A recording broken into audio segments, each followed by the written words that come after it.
बारिश वारिश आ गया तो हमारा सारा पैसा भीग जाएगा। दिन भर का जितना मेहनत है सब खराब हो जाएगा। अचानक यशपाल की नजर एक बेहोश पड़ी लड़की पर गई। एकदम रईस खानदान की लड़की लगती है और नहीं तो का। सांस तो चल रहा है यार, नब्ज भी चल रहा है, बदबू भी आ रहा है। भगवान कसम कितना दारू पी है। ऐसे अगर किसी ने हमको इसके साथ देख लिया तब तो भगवान कसम बुरा फंस जाएंगे। और ऐसे रात को अकेला इसको छोड़ के हम जा नहीं सकते। क्या करें भाई? नहीं नहीं नहीं, नहीं। हमारा आत्मा गवाही नहीं दे रहा है। अकेली खूबसूरत लड़की को ऐसे सुनसान रात में अकेला छोड़ना यशपाल को नहीं था मंजूर, इसलिए उसने उसे अपने घर ले जाना है ठीक समझा। मैं बता दूं कि ये रात यशपाल की जिंदगी का टर्निंग पॉइंट है। कैसे, आइए देखते हैं। 2 दिन पहले रात का समय था और मुंबई शहर के लाइट्स धीरे धीरे बंद होते जा रहे थे। बीच के किनारे लगी छोटी छोटी दुकानें भी अब बंद होने आई थी, जिसमें से एक दुकान यशपाल उर्फ यश की थी। अरे चाय वाले भैया, एक चाय तो पिलाइए मसाला डाल के। अरे भैया बहुत बहुत माफी, अब तो दुकान बंद हो गई और चाय भी खत्म हो गई है। आप पैसा करिए ना, सुबह आइए, हम सवेरे आपको मसालेदार अदरक वाली इलायची वाली बढ़िया चाय पिलाते हैं। अरे भैया चाय पीने का मना भी है, तुम सुबह बुला रहे हो। ठीक है, ऐसा करते हैं कि यहीं पास ही में हमारा घर है, ये हमारी बाइक भी है। चलिए बैठिए, हम आपको अपने घर पे चाय पिलाते हैं। अरे नहीं नहीं, बाद में पी लेंगे। अरे नहीं नहीं, संकोच की कोई बात नहीं, चलिए ना, आप हम आपको चाय पिलाते हैं। बगल में हमारा घर है। अरे यही समंदर के किनारे। समुद्र के किनारे? हाँ हाँ, समंदर के किनारे एकदम सी फेसिंग घर है हमारा। ऐसा खिड़की से समंदर दिखता है बाहर। चाय के साथ में तो नहीं पी रहे हो? अरे नहीं, सच्ची बोल रहे हैं, आपके हमारे सर की कसम, झूठ नहीं बोल रहे हैं। यही थोड़ा सा आगे जाएंगे ना, वो जो आपको झोपड़ी उपड़ी दिखाई दे रही है ना, उन्हीं झोपड़ियों में से एक झोपड़ा हमारा है। झोपड़ा? हाँ। मस्त मजाक करते हो। चलो फिर चलते हैं। हाँ जरूर जरूर। ये है फैजान मियाँ, जिनके वड़ा पाव के दुकान का धंधा है थोड़ा मंदा। बढ़िया सही तरीके से हैंडल कर दिया तूने उसको, वरना आज रात तेरे से चाय बनवा के ही मानता हो। ऐसे ही थोड़ी ना इतनी वफादारी से लोग हमारी दुकान पर चाय पीने आते हैं फैजान जी। हाँ, इस तो बात है। सही है भाई यार। अच्छा यशपाल, अपने को भी कोई टिप टिप देना यार, आजकल साला धंधा ही ठीक से नहीं चल रहा है। देख भाई, धंधा बढ़िया से चलाने के लिए ना नए जमाने के टेस्ट को समझना पड़ता है, वैरायटी को समझना पड़ता है। धंधा अपने आप ऑटोमेटिक चलने लगता है, समझा? यार यशपाल, तू ना कसम से डायलॉग बड़े मस्त मारता है। इसको डायलॉग मारना नहीं भैया, धंधा चलाना बोलते हैं, समझे? तू इधर काहे को ये चाय भी बेच रहा है, उधर जाना, वो क्या बोलते हैं उसको, फिल्म लाइन में इतना अच्छे से बात करता है। और तू ना लगता भी छावा है, तू हाँ हैंडसम दिखता है एकदम। बॉलीवुड में हमारे चाचा बैठे हुए हैं जो हमारे पर पैसा लगाएंगे और हमको हीरो बनाएंगे। अब घर जा, भाभी इंतजार कर रही है, जा कल मिल। अरे हाँ तो बता मेरे को, हाँ थोड़ा सा। जिंदगी में ज्यादा ख्वाहिशें नहीं होने से यशपाल अपनी मामूली कमाई के बावजूद भी खुश रहता था। उसकी बस यही कोशिश रहती कि दुनिया के सामने वो एक अच्छा और सच्चा इंसान बनकर रहे। बारिश वारिश आ गया तो हमारा सारा पैसा भीग जाएगा। दिन भर का जितना मेहनत है सब खराब हो जाएगा। अचानक यशपाल की नजर एक बेहोश पड़ी लड़की पर गई। ये कौन है? एकदम सफेद रंग का कपड़ा पहन करके लेटी हुई है यहाँ। कोई भूत पिचास तो नहीं है ना भगवान? एक्सक्यूज मी, लड़की उठ काहे नहीं रही है भाई? इतना सुंदर लड़की, इतना महंगा महंगा कपड़ा पहनी है, एकदम रईस खानदान की लड़की लगती है और नहीं तो का। सांस तो चल रहा है यार, नब्ज भी चल रहा है, बदबू भी आ रहा है। भगवान कसम कितना दारू पी है। ऐसे अगर किसी ने हमको इसके साथ देख लिया तब तो भगवान कसम बुरा फंस जाएंगे। और ऐसे रात को अकेला इसको छोड़ के हम जा नहीं सकते। क्या करें भाई? नहीं नहीं नहीं, नहीं। हमारा आत्मा गवाही नहीं दे रहा है। अकेली खूबसूरत लड़की को ऐसे सुनसान रात में अकेला छोड़ना यशपाल को नहीं था मंजूर, इसलिए उसने उसे अपने घर ले जाना है ठीक समझा।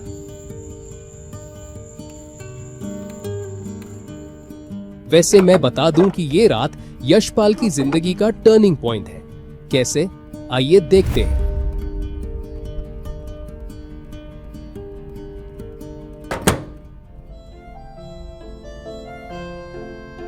क्या करें? जैकेट उतार देखा। जैकेट निकालकर यश ने उस बेहोश लड़की को बेड पर लेटा दिया। वो करीब 21-22 साल की थी। उसके बदन पर एक सफेद रंग की डिजाइनर ड्रेस थी जो शायद उसके 6 महीने की कमाई से भी ज्यादा महंगी होगी। उस लड़की की लगाए हुए महंगे परफ्यूम से मानो पूरा कमरा अलग ही महक रहा था। इतनी बड़ी खानदानों की लड़कियों को आखिर क्या मजा आता है?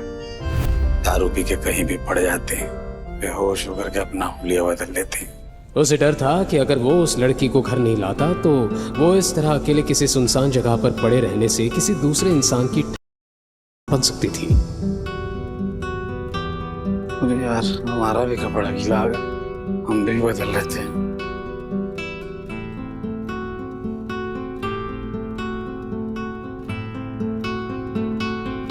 पूरा कमरा गमका दी तो।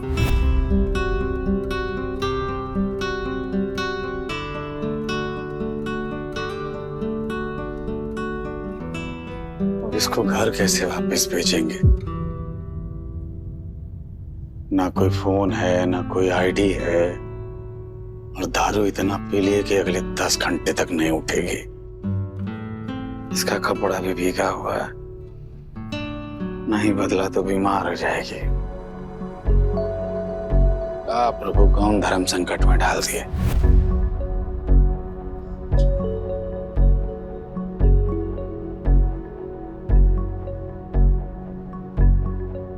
पर यार ससुर, तुम इसका कपड़ा कैसे बदलो? लेकिन बदलना तो पड़ेगा, नहीं बदला तो सवेरे तक तो जान निकल जाएगी इसकी। अस्पताल लेके जाना पड़ेगा। इज्जत भी तो तभी रहेगी जब जीवन रहेगा। यश को डर था कि कोई उसे उस लड़की के कपड़े बदलते हुए ना देख ले, क्योंकि अगर किसी ने देख लिया तो यश इतना बदनाम होता कि उसे अपनी चाय की टपरी बंद करके गांव भी जाना पड़ सकता था।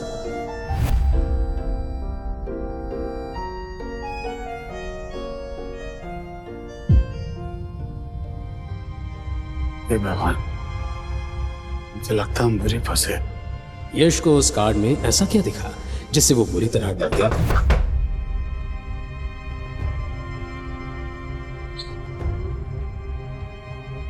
रात के 2:30 बजे कौन आ गया भाई? दरवाजे पर हुई दस्तक से यशपाल का टेंशन बढ़ने लगा। उसे डर था कि अगर किसी ने भी उसे एक अनजान लड़की के साथ देख लिया तो बवाल हो जाएगा। यशपाल सर। अरे यार, ये श्रुति आधी रात को यहाँ कैसे आ गई? अगर इसको गलती से भी पता चलेगा कि हमारे साथ यहाँ पर इस कमरे में एक लड़की है तो ये भगवान, हमारी इज्जत की तो धज्जियां उड़ जाएंगी। सो गए क्या सर? बाहर खड़ी लड़की उसकी पड़ोसी थी और एक अच्छी दोस्त भी थी। कहाँ हो गया? कपड़ा बदल रहे थे अंदर, ठीक हो ना तुम? 2:30 बज रहा है। अरे नहीं नहीं सर, सब ठीक है। मैं तो बस देख रही थी कि आप वापस आए कि नहीं। वो आज मौसम बड़ा खराब है ना, इसीलिए। हाँ, तो तुम्हारा पढ़ाई लिखाई ठीक चल रहा है ना? वो तुम्हारा फीस उस देने लेने का कुछ झंझट चल रहा है, तो सब हो गया कि नहीं हो गया? नहीं नहीं, फीस की तो ऐसी कोई बात नहीं हुई। हाँ, चलो कोई बात नहीं। अरे हाँ, क्यूटी प्यूटी, जाओ सब ठीक ठाक है। Good night. हाँ, आप भी ना सर, ये इंटरनेट से नए नए शब्द सीख के कुछ भी बोलते हो। Good night. Good night.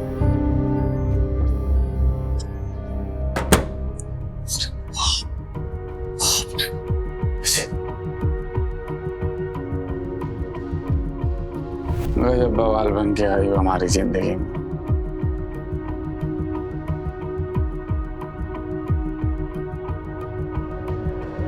ये ऐसा महंगा महंगा डिजाइनर कपड़ा, इसको खोले कहाँ से, बांधे कहाँ से? ससुर, कुछ समझ में नहीं आ रहा है हमको। प्रभु, कुछ तो दिशा निर्देश दो। ए मैडम, हेलो। यश अब उसके कपड़े चेंज करने में और भी ज्यादा डर रहा था, लेकिन दूसरी ओर वो सर्दी के मारे खांसने भी लगी थी। यश ने फिर अपने रूम में रोशनी कम कर और अपनी आंखें बंद कर जैसे तैसे उस लड़की के कपड़ों को चेंज कर ही दिया।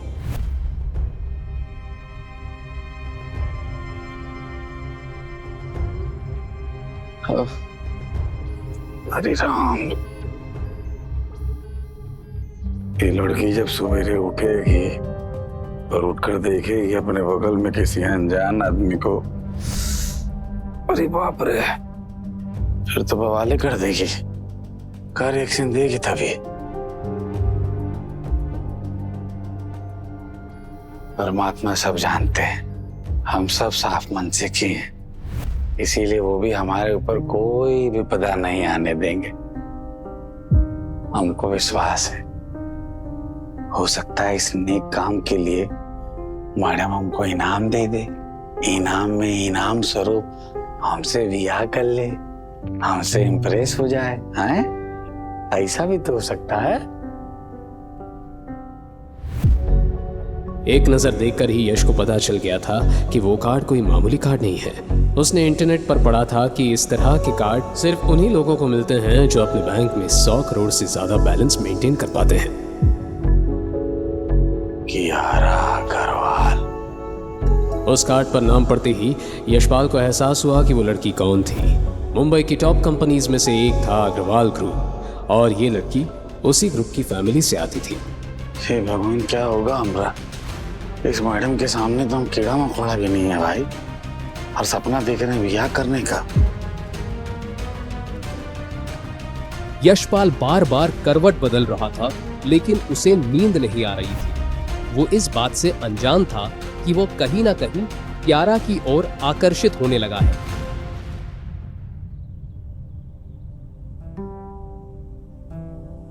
अगली सुबह जब यश की आंखें खुली तो उसने कियारा को अपने नजदीक पाया। उसका हाथ यश के सीने पर था। यश ने कांपती हाथों से उसका हाथ हटाया। दरअसल आज तक कोई भी लड़की यश के इतने करीब नहीं आई थी।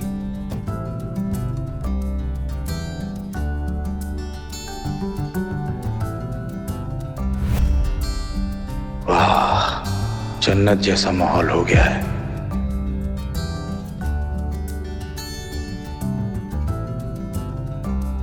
अरे बाप रे, 10 बज गया, आज का सारा बिजनेस चौपट। कियारा की आवाज सुनकर यश का चेहरा लाल पड़ गया। वो जैसे ही मुड़ा कियारा के चेहरे का हाव भाव देखकर वो समझ गया कि कियारा उसे गलत समझ रही है। जैसा आप सोच रही हैं ना, वैसा कुछ है नहीं, समझी आप? तुम कौन हो? मैंने पूछा तुम कौन हो? अच्छा, आप शांत हो जाइए। हम आपको बताते हैं ना हम कौन है, सब बताते समझाते हैं। अरे शांत हो जाइए मैडम, शांत हो जाइए। आपको पता भी है रात को कितनी पी थी आप? रात को ना बीच के किनारे पड़ी हुई थी। आपको अंदाजा भी नहीं है आपने कितना पिया हुआ था। आंधी तूफान बारिश, वो भी आपको हिला डुला उठा नहीं पाई, समझी? वो तो भगवान का धन्यवाद कहिए। महादेव, उन्होंने हमको भेज दिया आपके पास। शुक्र मनाइए हम आपको उठा करके ही अपना घर ले आए, नहीं तो परमात्मा ही जाने आपके साथ क्या होता क्या नहीं होता। मतलब समझ रही है? बीच? हाँ, अरे यहाँ इधर है बाथरूम, इधर है। वहाँ कहाँ जा रही? इधर बाथरूम जाना है का? अपना हील तो लेके जाइए। वो लड़की बिना कुछ कहे बस रोते हुए यश के रूम से भाग निकली थी, जिससे यश को भी काफी बुरा लगा। कमाल है यार, आजकल की लड़की, ये बड़े घर की लड़की थैंक यू बोलना भी नहीं जानती है का?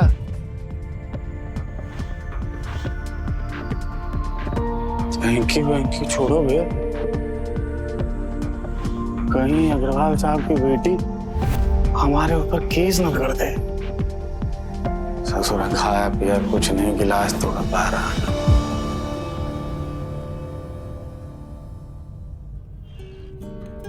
अब शाम होने को आई थी और यशपाल की दुकान पर भी भीड़ होने लगी थी। यश के हाथ फिलहाल लोगों को चाय के कप देने में लगे थे, लेकिन उसका दिमाग अभी तक पिछली रात और आज सुबह के हादसे को भुला नहीं पा रहा था। अरे नहीं यशपाल सर, देखिए ना 500 का नोट है, छुट्टा भी नहीं और ये ऑनलाइन भी काम नहीं कर रहा है। यश ने कुछ भी जवाब नहीं दिया। यश का सिर्फ हाथ चाय के पतीले में घूमता जा रहा था, लेकिन दिमाग कहीं और था। यशपाल सर, यशपाल सर, हाँ कहाँ ध्यान है आपका? यही है ना, बताओ क्या बात है? यही ध्यान है मेरा। 10 रुपए की चिप्स ली और 500 का नोट दिया है, छुट्टे नहीं है, अब क्या करूं? अरे दे दो ना छुट्टे, काय परेशान हो रही हो? दे दो छुट्टे इनको। हाँ नहीं तो थैंक यू।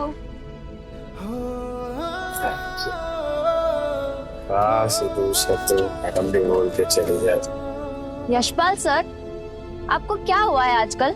बड़े खोए खोए से लगते हो। नहीं, सब ठीक है। कहाँ कुछ खोया पाया कहाँ? यही है हम। और हम तुमसे कुछ कह रहे थे, अगले महीने तुम्हारा एग्जाम आने वाला है ना? अरे तो तुम पढ़ाई लिखाई पर ध्यान दो ना, तुमको यहाँ आने की क्या जरूरत है? ऐसा है तुम जाओ और कल से मत आना।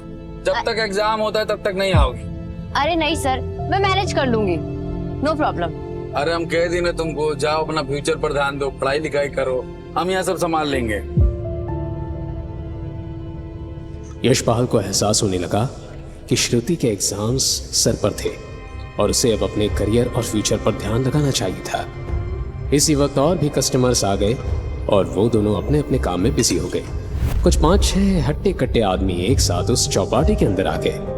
ये सभी इस एरिया के गुंडे थे और फिलहाल चौपाटी की दुकान वालों से हफ्ता वसूल कर रहे थे।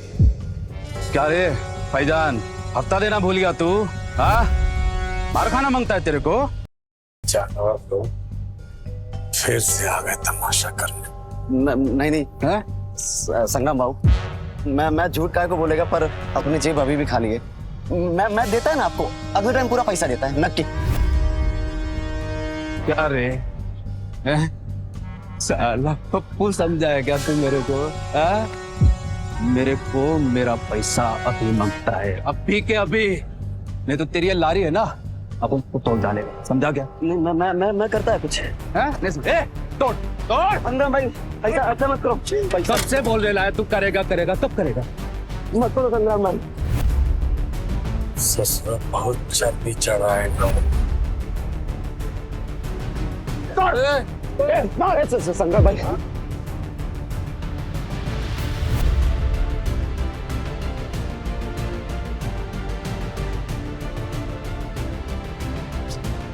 यशपाल सर!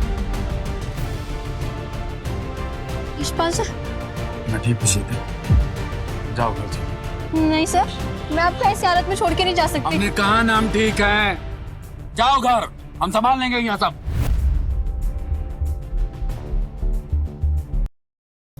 औकात भूल क्या कह रहे तू अपनी? लगता है तेरा दुकान तोड़ना पड़ेगा।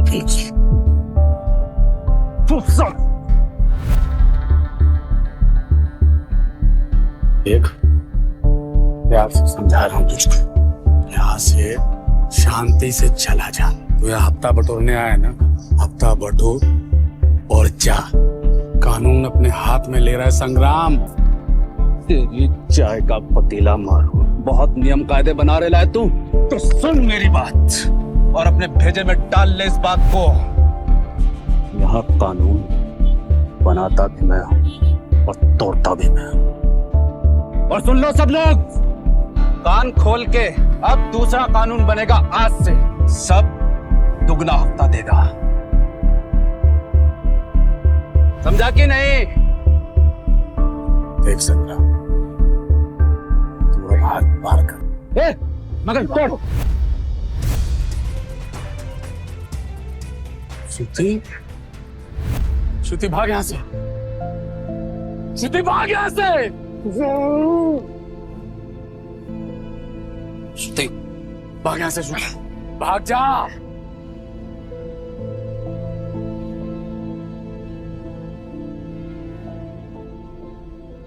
संग्राम, मैं कह रहा हूं छोड़ दे उसको,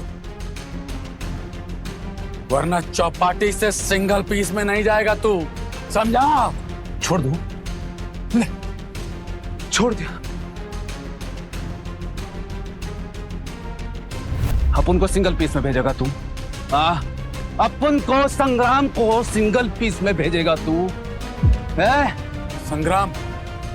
संग्राम, मैं हाथ जोड़ रहा, तेरे सब हद कर छोड़ दे उसको। मैं हाथ जोड़ रहा, सॉरी बोल रहा, मैं सबसे सॉरी बोल रहा हूँ, सबसे सॉरी बोल रहा हूँ, प्लीज छोड़ दो।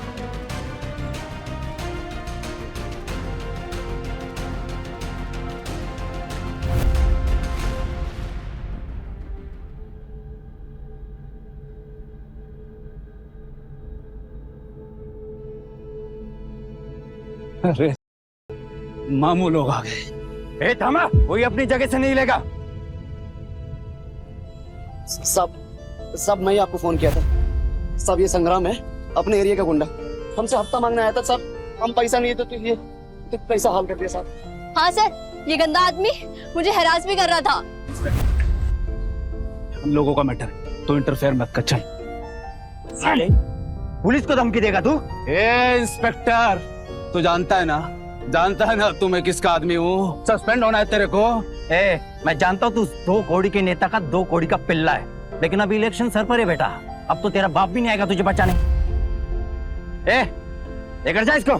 गलती कर रहा है तू, बहुत बड़ी गलती कर रहा है, देखता हूँ तेरे को मैं। कंप्लेंट किसने दी थी? साहब मैं आपको फोन किया। तो तुम लोगों को भी पुलिस स्टेशन आना पड़ेगा एफआईआर लिखने के लिए। और इसको किसने मारा? ये सर उस संग्राम का आदमी है, मुझे मारने आ रहा था और यशपाल सर ने इसे मार के मुझे बचाया है। अच्छा, क्या रे, बहुत मारामारी का शौक है तुझे? इसको भी डालो गाड़ी में। नहीं सर, इन्होंने तो बस मेरी जान बचाने के लिए सब किया, इन्हें अरेस्ट मत कीजिए सर। श्रुति, तुम परेशान नहीं हो, हमने कुछ नहीं किया तो हमारे साथ कुछ होगा भी नहीं।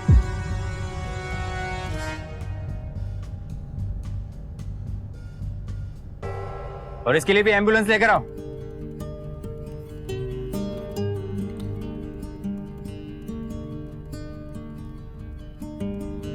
ठीक है, क्या करना मैं देखता हूँ।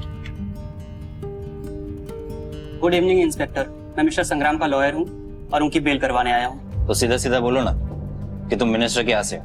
अब जैसा आप सोचो।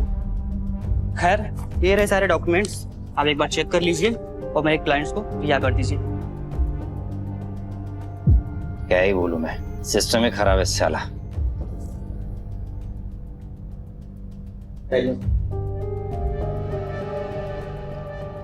लीजिए। विनोद, संग्राम और उसके आदमी को छोड़ दो। Okay sir.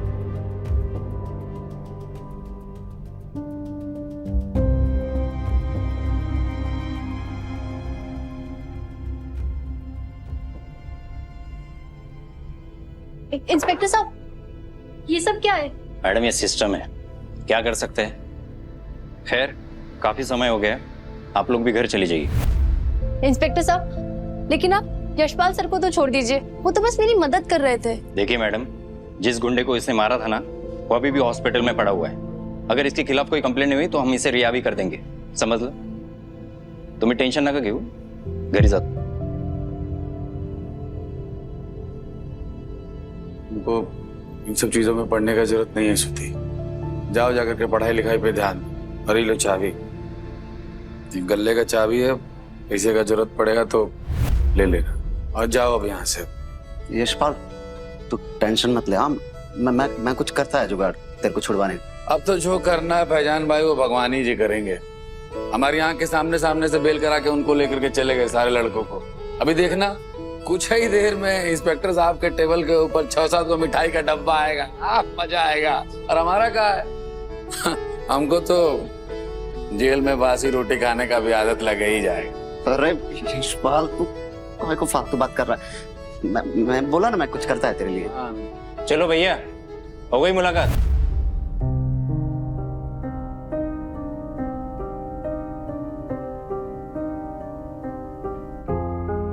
क्या नाम था रे तेरा? नाम है यशपाल। कहाँ से तुम? कहीं से भी हो साहब, क्या फर्क पड़ता है। अब तो हम बम्बई से ही हैं। क्या मजा आया करे तेरे को? चुपचाप हफ्ता दे देता, मैटर खलास हो जाता ना। लेकिन नहीं, अब पता नहीं वो और उसका मंत्री तेरे खिलाफ क्या क्या केस लगाएगा। ऐसे कैसे केस लगा देगा साहब, हैं? अंधेर नगरी है क्या? अरे हमने सेल्फ डिफेंस में मारा है उनको, ऐसे ही थोड़ी ना मार दिए। अरे भाई, तेरे पे तरस खाओ या तेरा बजाओ समझ नहीं आ रहा। तू एक मामूली चाय वाला है, तो एक चाय वाले की औकात से रहने का ना। तेरी हैसियत देख, उस गुंडे की हैसियत देख। हमको तो पहले ही समझ में आ गया था इंस्पेक्टर साहब, लेकिन आपने अपने मुंह से बोल दिया तो कंफर्मेशन मिल गया। खैर, आपकी भी नौकरी का सवाल है, समझ रहे हम। क्या बोला रे तू? ज्यादा शाना बन रहा है तू। 10 साल का टिकट तो कट गया तेरे यहाँ का, समझा? इंस्पेक्टर कामले, जैन सर। सर, आप इस वक्त यशपाल कहाँ है? सर आप इस टपोरी की बात कर रहे हैं? ये वही यशपाल है ना, जो चौपाटी का चाय वाला? हाँ सर वो यही है। इसने मिनिस्टर के आदमियों के साथ लफड़ा किया और इसके साथियों को भी बहुत मारा। क्या करना है, केस बनाना शुरू कर दूं? और कोई इंफॉर्मेशन निकालनी तो अंदर जाके ट्रीटमेंट दूं सर? तुम्हारा दिमाग खराब हो गया क्या? इन्हें तुरंत रिहा करो।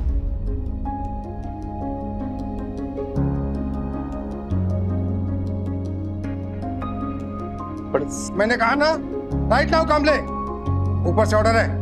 इंस्पेक्टर कामले शॉक हो गया। खुद पुलिस कमिश्नर यश को बचाने क्यों आया था? ठीक है सर, मैं खोलता हूँ। विनोद, इस सेल की चाबी देना।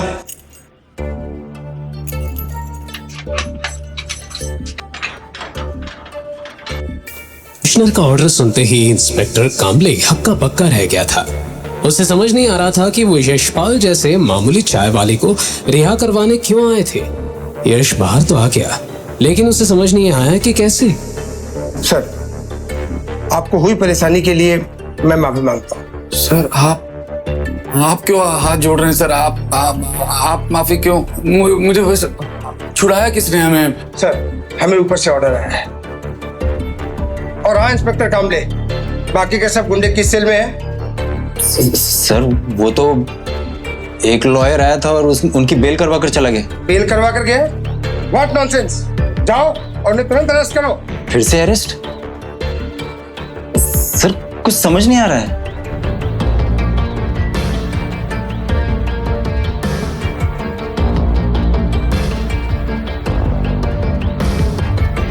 समझ गया ना? Now go and arrest those people earliest. जी सर। अब आप भी घर जा सकते हैं सर। अगेन जो कुछ भी हुआ उसके लिए सॉरी।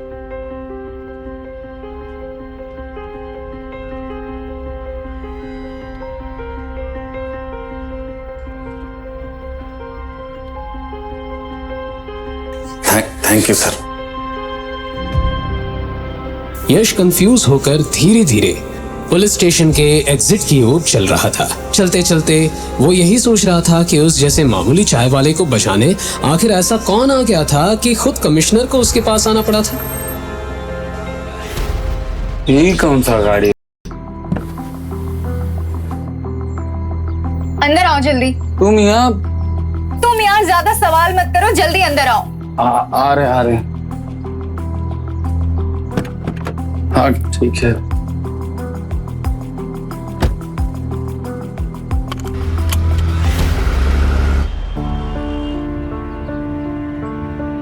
क्या राजीव, वो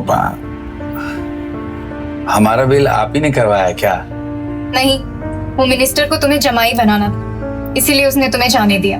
हमको समझ में नहीं आया क्या कह रहे हैं आप। यश ने कियारा की ओर देखा। वो आज और भी ज्यादा खूबसूरत लग रही थी। यश को गाड़ी में भी उसी परफ्यूम की महक महसूस हुए जा रही थी जो पिछली रात को उसके छोटे से कमरे में फैल गई थी। Nice smell. हाँ नाइस फ्रेग्रेंस कहा जाता है बेवकूफ। हाँ ठीक है, नाइस फ्रेग्रेंस कह देते हैं। अरे एक तो बात हमको आपसे पूछना था। आप सवेरे सवेरे बिना हमको बताए या बिना पूछे आप भाग काहे गई? जो सवाल तुम्हें मुझसे पूछना चाहिए वो तो नहीं पूछ रहे हो, फालतू के सवाल किए जा रहे हो। तुम्हें पूछना चाहिए कि मैं यहाँ तुमसे मिलने क्यों आई हूँ, तुम्हारी शक्ल फिर से देखने क्यों आई हूँ। वो तो हमको पता है।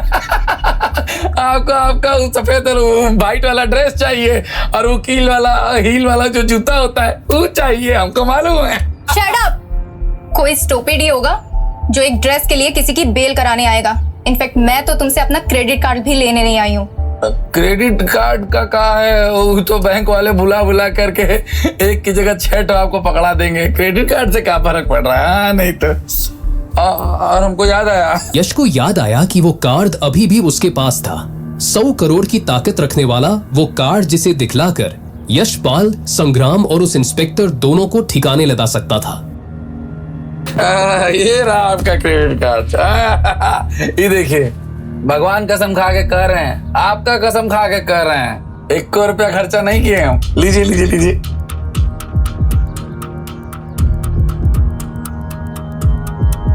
बड़े लोग बड़ी बात। कल रात मेरी हेल्प के लिए thank you so much. Kiara ने अपना मेडिकल चेकअप करवा लिया था और उसे एहसास हो गया था कि यशपाल ने वाकई उसके साथ पिछली रात को कुछ गलत काम नहीं किया था। वो सिर्फ उसकी जान बचाने के लिए ही उसे अपने घर लेकर आया था। उस लड़की के मुंह से फाइनली थैंक यू सुनकर यशपाल भी पिघल गया था। हमको भी जेल से छुड़ाने के लिए कियारा जी आपका बहुत बहुत धन्यवाद है। Thank you very much. अजीब हो तुम, जो पूछना चाहिए वो तो तुम पूछ नहीं रहे हो और फालतू की बातें और किए जा रहे हो।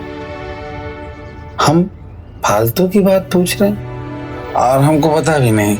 मतलब क्या कहना क्या चाह रही हैं आप? और आप लेके कहाँ जा रही हैं हमको? हमारा घर तो पीछे छूट गया है।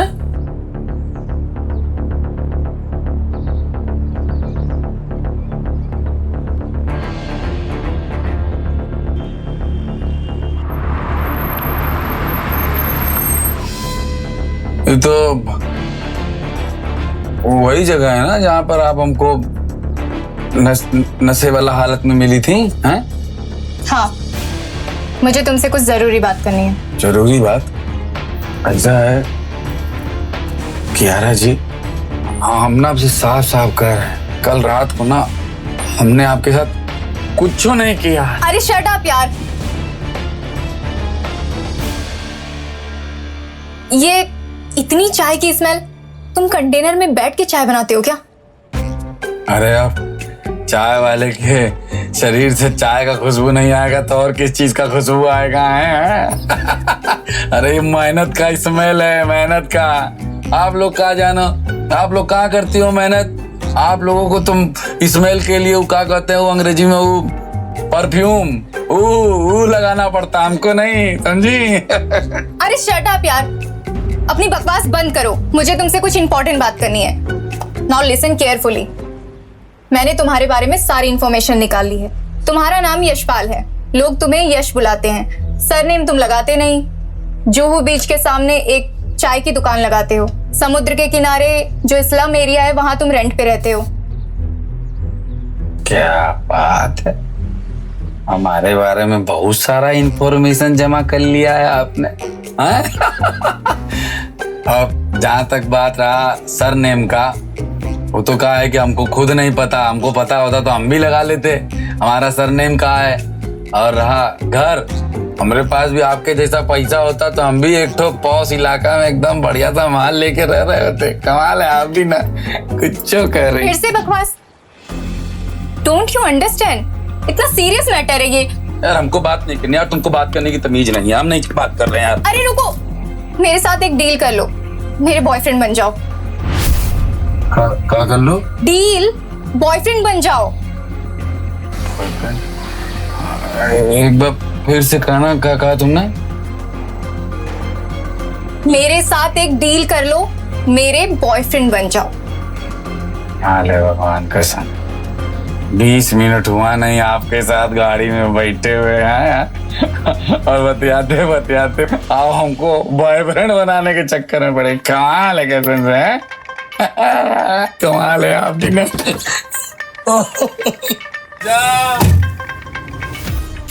का मौसम का नजारा है और समंदर का किनारा है। अरे गर्दा उड़ा दी रे, क्या आ गया रे, बहुत बढ़िया। मजाक नहीं कर रही हूँ मैं, आई एम सीरियस। सीरियस? अरे मैडम, अभी भी आपको ऐसा लग रहा है का कि हम आपके साथ कुछ किए हैं? ऐसा है, हम आपका गाड़ी का कसम खा करके कह रहे हैं, हम अगर कुछ किए हैं ना तो आपको बचाए हैं, समझी? और अगर हम झूठ बोल रहे हैं ना, आपका गाड़ी ब्लास्ट हो जाए। अरे जस्ट चिल, मुझे पता है कल रात को कुछ नहीं हुआ है। मतलब अगर आपको पता है कि रात को कुछ नहीं हुआ तो फिर आप हमसे डील क्या करना चाहती हैं? अरे साला, हमको बुझाया ही नहीं। तो ऐसा तो नहीं है कि हम आपको मदद किए तो आप उससे खुश होकर, हमसे इम्प्रेस होकर हमारी गर्लफ्रेंड मतलब हमें अपना बॉयफ्रेंड बनाना चाह रही है क्या? यहाँ मैं तुम्हारे ऊपर कोई एहसान करने नहीं आई हूँ। बॉयफ्रेंड बनने का इसलिए बोल रही हूँ क्योंकि ये एक डील है। क्या डील डील डील डील करे जा रही है तुम्हारा? बिजनेस डील की बात कर रही हो क्या? अरे साला अरे वो तो भुला गए थे। अरे चाय की दुकान तो बहुत फेमस है, दूर दूर से लोग आकर हमको कहते हैं लो 500 रुपए कोलैबोरेट कर लो, चाय से ले लो कोलैबोरेट कर लो, और नहीं करते हैं। पर हम तो तुमको प्रपोज भी नहीं किए, फिर तुम हमारी चाय की दुकान पे क्या इन्वेस्ट करना चाहती हो? यशपाल को अपने बिजनेसमैन होने के टैलेंट पर गर्व होने लगा। उसे लगा कि शायद उसकी चाय कुछ ज्यादा ही फेमस हो चुकी थी। हालांकि यशपाल की एक और बकवास सुनकर कियारा का चेहरा लटक गया। उसे समझ नहीं आ रहा था कि वो अब इस लड़के को कैसे समझाए कि उसे एग्जैक्टली क्या करना था। अरे बताओगी मैडम, बात क्या है? साफ साफ बोलोगी कुछ हो? तुम मुझसे डील करोगे, मेरे बॉयफ्रेंड बनोगे, लेकिन सिर्फ एक्टिंग में। दुनिया के सामने तुम मेरे पार्टनर हो, लेकिन मेरे लिए नहीं, समझे? मतलब हमको तुम्हारा बॉयफ्रेंड बनने का एक्टिंग करना है? अच्छा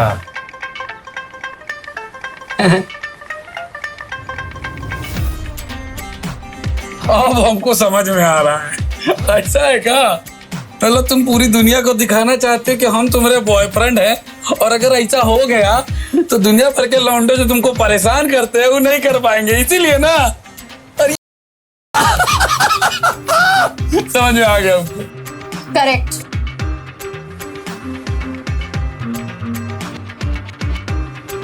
करेक्ट तो ठीक है, लेकिन इसमें हमारा क्या फायदा? मैंने कहा ना ये एक डील है, तो इसके तुम्हें पैसे भी मिलेंगे। कितना मिलेगा? तुम बताओ तुम्हें कितना चाहिए? कितना? अरे बाप रे कितना कितना ले भाई?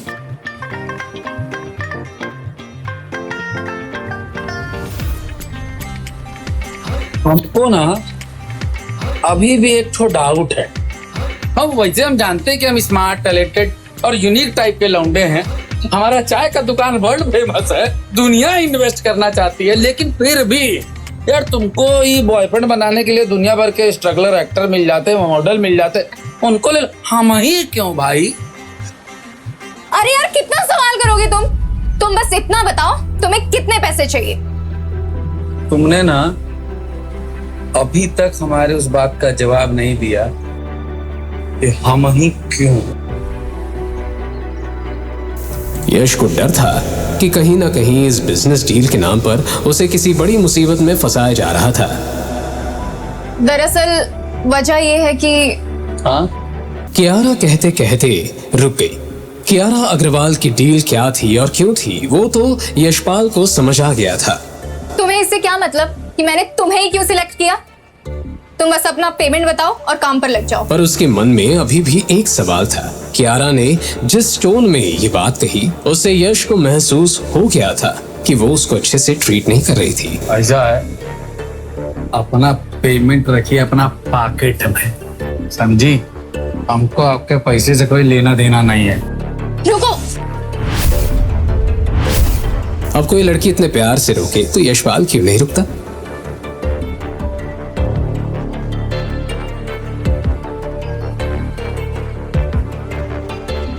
ऐसा है मैडम, हमको ना सच जान।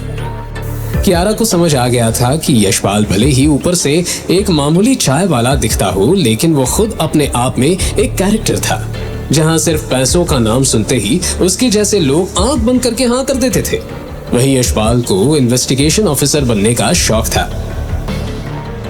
ठीक है, वेट, मैं बताती हूँ तुम्हें तुम्हारा सच।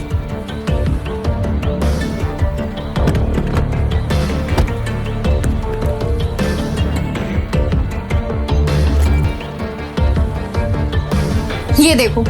यश उस फोटो को गौर से देख रहा था। उसमें कियारा ढीले ढाले टी शर्ट पजामे पहने नंगे पैर ही भाग रही थी और सीढ़ी के पास बनियान पहना यशपाल उसके हील्स पकड़कर खड़ा था। इसका मतलब आधी रात को जब हम अपने घर में आए तो आस पड़ोसी में से किसी ने एक फोटो खींच ली। ऐसा है क्या? नहीं, तुम्हारे आस पड़ोस वालों का काम नहीं है ये, मेरे जान पहचान वालों ने किया है ये। यश को डाउट हुआ कि शायद कियारा के दोस्त रात भर उन पर नजर लगाए बैठे थे। तुम्हारे जानने पहचानने वाले को ऐसा कौन सा खुजली काट रहा था जो ये फोटो खींच लिया? कियारा ऑलरेडी यश के सवाल से काफी इरिटेट हो चुकी थी, लेकिन वो सारी बातें जाने बिना चुप भी नहीं बैठने वाला था। देखो, सीन ऐसा है कि अक्सर लड़कों से पीछा छुड़ाने के चक्कर में मैं उन्हें बोल देती हूँ I have a boyfriend. Of course ये झूठ है, और जैसा कि तुमने कहा कुछ लोगों को खुजली हो रही थी तो मेरा पीछा करते करते तुम्हारे झोपड़ी तक पहुंच गए। I mean, तुम्हारे घर तक पहुंच गए, और फिर उन्होंने मुझे तुम्हारे साथ देख लिया। उनको ये गलतफहमी हो गई कि हम दोनों बॉयफ्रेंड गर्लफ्रेंड हैं। हम लोग का फोटो वायरल तो नहीं हुआ? नहीं, और होना भी नहीं चाहिए, वरना मेरी पूरी लाइफ खराब हो जाएगी। कियारा अपनी फिक्र कर रही थी और यशपाल अपनी। उसे लग रहा था कि अगर ये फोटो इंटरनेट पर फैल गई तो उसकी इज्जत और ईमानदारी की इमेज भी खत्म हो जाएगी, जिससे उसके धंधे पर भी काफी बुरा असर पड़ता, क्योंकि लोग यशपाल के अच्छे नेचर की वजह से ही उसकी दुकान पर चाय पीने आया करते थे। मैडम, मैडम, करना क्या है? मैं तुम्हें ऑलरेडी बता चुकी हूँ।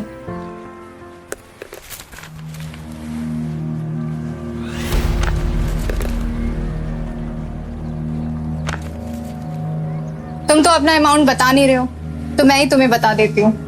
10 करोड़ रुपए 1 साल के, ठीक है? 10 करोड़? कियारा ने इस टोन में कहा जैसे उसके लिए 10 करोड़ रुपए कोई बड़ी रकम नहीं थी। 10 करोड़ रुपए का अमाउंट सुन यशपाल को जैसे झटका लग गया, लेकिन तभी उसे याद आया कि ये वही लड़की थी जिसके पास 100 करोड़ से ज्यादा का क्रेडिट कार्ड भी था। कॉन्ट्रैक्ट 2 साल का होगा, एंड डोंट वरी, अगर तुमने 1 साल काम नहीं भी किया तो भी तुम्हें उसका पूरा अमाउंट मिलेगा। यश का मुंह खुला का खुला रह गया था। 10 करोड़ उसके लिए इतनी बड़ी रकम थी जिसे वो 100 सालों तक 24 घंटे काम करके भी नहीं कमा सकता था। तभी उसके फोन पे मैसेज आया कि उसके अकाउंट में सिर्फ 500 रुपए हैं। उसे समझ नहीं आया कि वो क्या जवाब दे, और वो बस कियारा की आंखों में देखते रह गया। लेकिन उसे ये भी लगने लगा कि दाल में कुछ काला है। तुम्हारी आंखें बता रही हैं कि तुम ये डील करने को तैयार हो। आंखें अगर सच बता पाती ना, कई गुनहगारों को सजा नहीं मिलती। What do you mean? हमें पर ये बताओ कि तुमको ऐसा कैसे लग गया कि हम तुम्हारा डील कबूल कर लिए हैं? क्या क्या कहा तुमने? कियारा का गुस्सा चढ़ने लगा, साथ ही उसका घमंड भी। वो इतने रईस परिवार से आती थी कि मुंबई के सारे सितारे उसके लिए लाइन लगाकर खड़े हो जाते थे। वो चाहती तो इंडिया के सभी रईस और हैंडसम लड़कों को अपनी ओर मैग्नेट की तरह खींच सकती थी, लेकिन फिलहाल एक चाय वाले से रिजेक्शन सुनकर उसके दिल की धड़कन एक पल के लिए रुक गई थी। तुम्हें पता भी है तुम क्या बोल रहे हो? तुम एक मामूली से चाय वाले हो।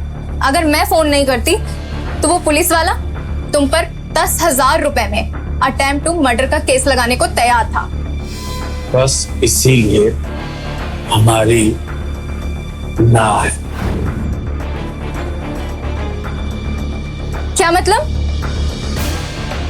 मतलब ये है कि कियारा अग्रवाल, तुम अमीर जादी लड़कियों को हम जैसे मामूली चाय वाले कहाँ पसंद आते? यश ने अपनी सारी भड़ास निकाल दी जो वो पिछले आधे घंटे से बर्दाश्त करे जा रहा था।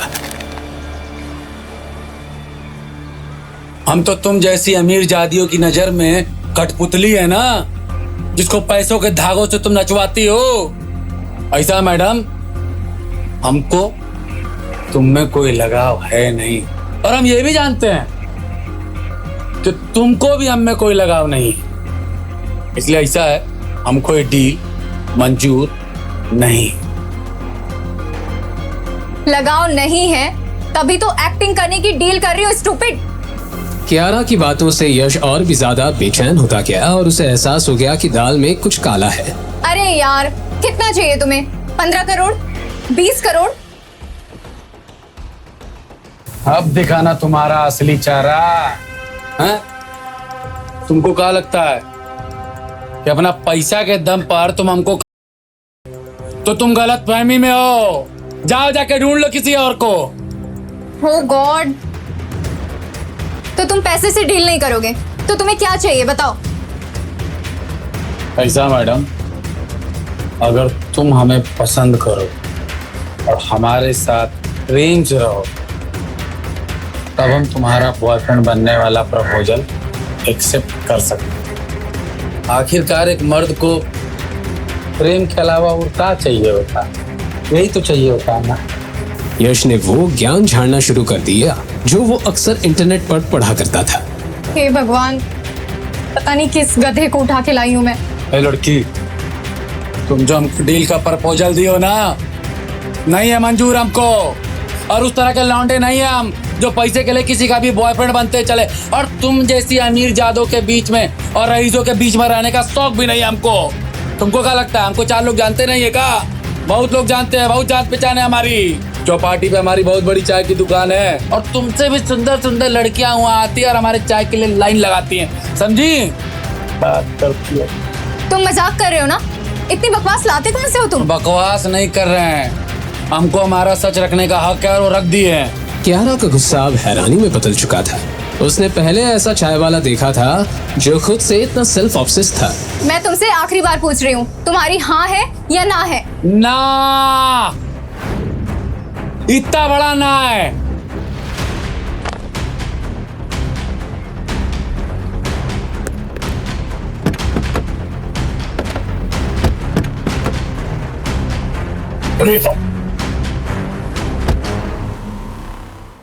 चलिए। ओके फाइनल, जाओ तुम यहाँ से।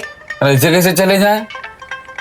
हमारा घर पीछे छूट गया, आप हमको यहाँ तक लेकर के आ गए। ऐसे कैसे चले जाए? हमको पैदल जाना पड़ेगा। कमाल की बात करते, हम कहीं नहीं जाएंगे। ऐसा है, हम कहीं नहीं जा रहे हैं। अरे कहीं ना रहे, हम नहीं जाएंगे कहीं पर भी। ठीक है, तुम यहीं रहो, मैं जाती हूँ। यश चौंक गया था। उसे लगा नहीं था कि कियारा एक ही बार में उसे जाने के लिए कह देगी। यशपाल कियारा को जाते हुए देखने लगा। यशपाल ने देखा कि कियारा शायद समंदर में कूदने वाली थी। वो तुरंत उसे बचाने दौड़ पड़ा। सुनो, अरे तुम्हारा दिमाग खराब हो गया है क्या? इतना सा बात करता है। दिमाग खराब तुम कर रहे हो। इतने से रिक्वेस्ट की थी, वो भी तुमसे मानी नहीं गई। अरे सुनते, तुम्हारा रिक्वेस्ट सुनते। तुम इधर आओ, इधर आओ। अरे मुझे तुमसे कोई बात नहीं करनी। तुम हाँ कहो या फिर मुझे जाने दो। पगला गई हो का? मैंने कहा ना, मुझे तुमसे कोई बात नहीं करनी। पागलपंती नहीं करो, गिर जाओगी, मर जाओगी। मैं 10 तक काउंट करूंगी और फिर जाऊंगी। 10, 9। यश की बात खत्म भी नहीं हुई और कियारा ने बीच में ही उसे टोक दिया। यशपाल के लिए अब एक तरफ कुआं और एक तरफ खाई वाली सिचुएशन थी। अब या तो वो खुद की जिंदगी उस डील के लिए दांव पर लगाता या फिर कियारा को मरने देता। दोनों के बीच डिसाइड करने में उसे टाइम भी सिर्फ 10 सेकंड का मिला था और इसी 10 सेकंड में उसके सामने वो सारी चीजें झलक गई जो उसे जिंदगी के इस मोड़ पर लाई थी। कियारा की गिनती खत्म होने वाली थी। अच्छा ठीक है, यश ने गिनती के आगे हार मान ली। हमरी हाँ है, अभी ऊपर आजा। कियारा के चेहरे पर जीत की मुस्कान छा गई और वो यश का हाथ पकड़कर फिर से रेलिंग के इस पार आ गई। देखो, अगली बारी बेवकूफी मत करना, ठीक है? अब हमें घर छोड़ दो, काफी रात हो गई है। यश ने हांफते हुए कहा। एक्सक्यूज मी, तुमने अभी हाँ करी है ना? कियारा की शक्ल फिर से कंफ्यूज्ड हो गई। हाँ मतलब हम घर जाकर सोचेंगे, यश ने समंदर की ओर देखकर कहा।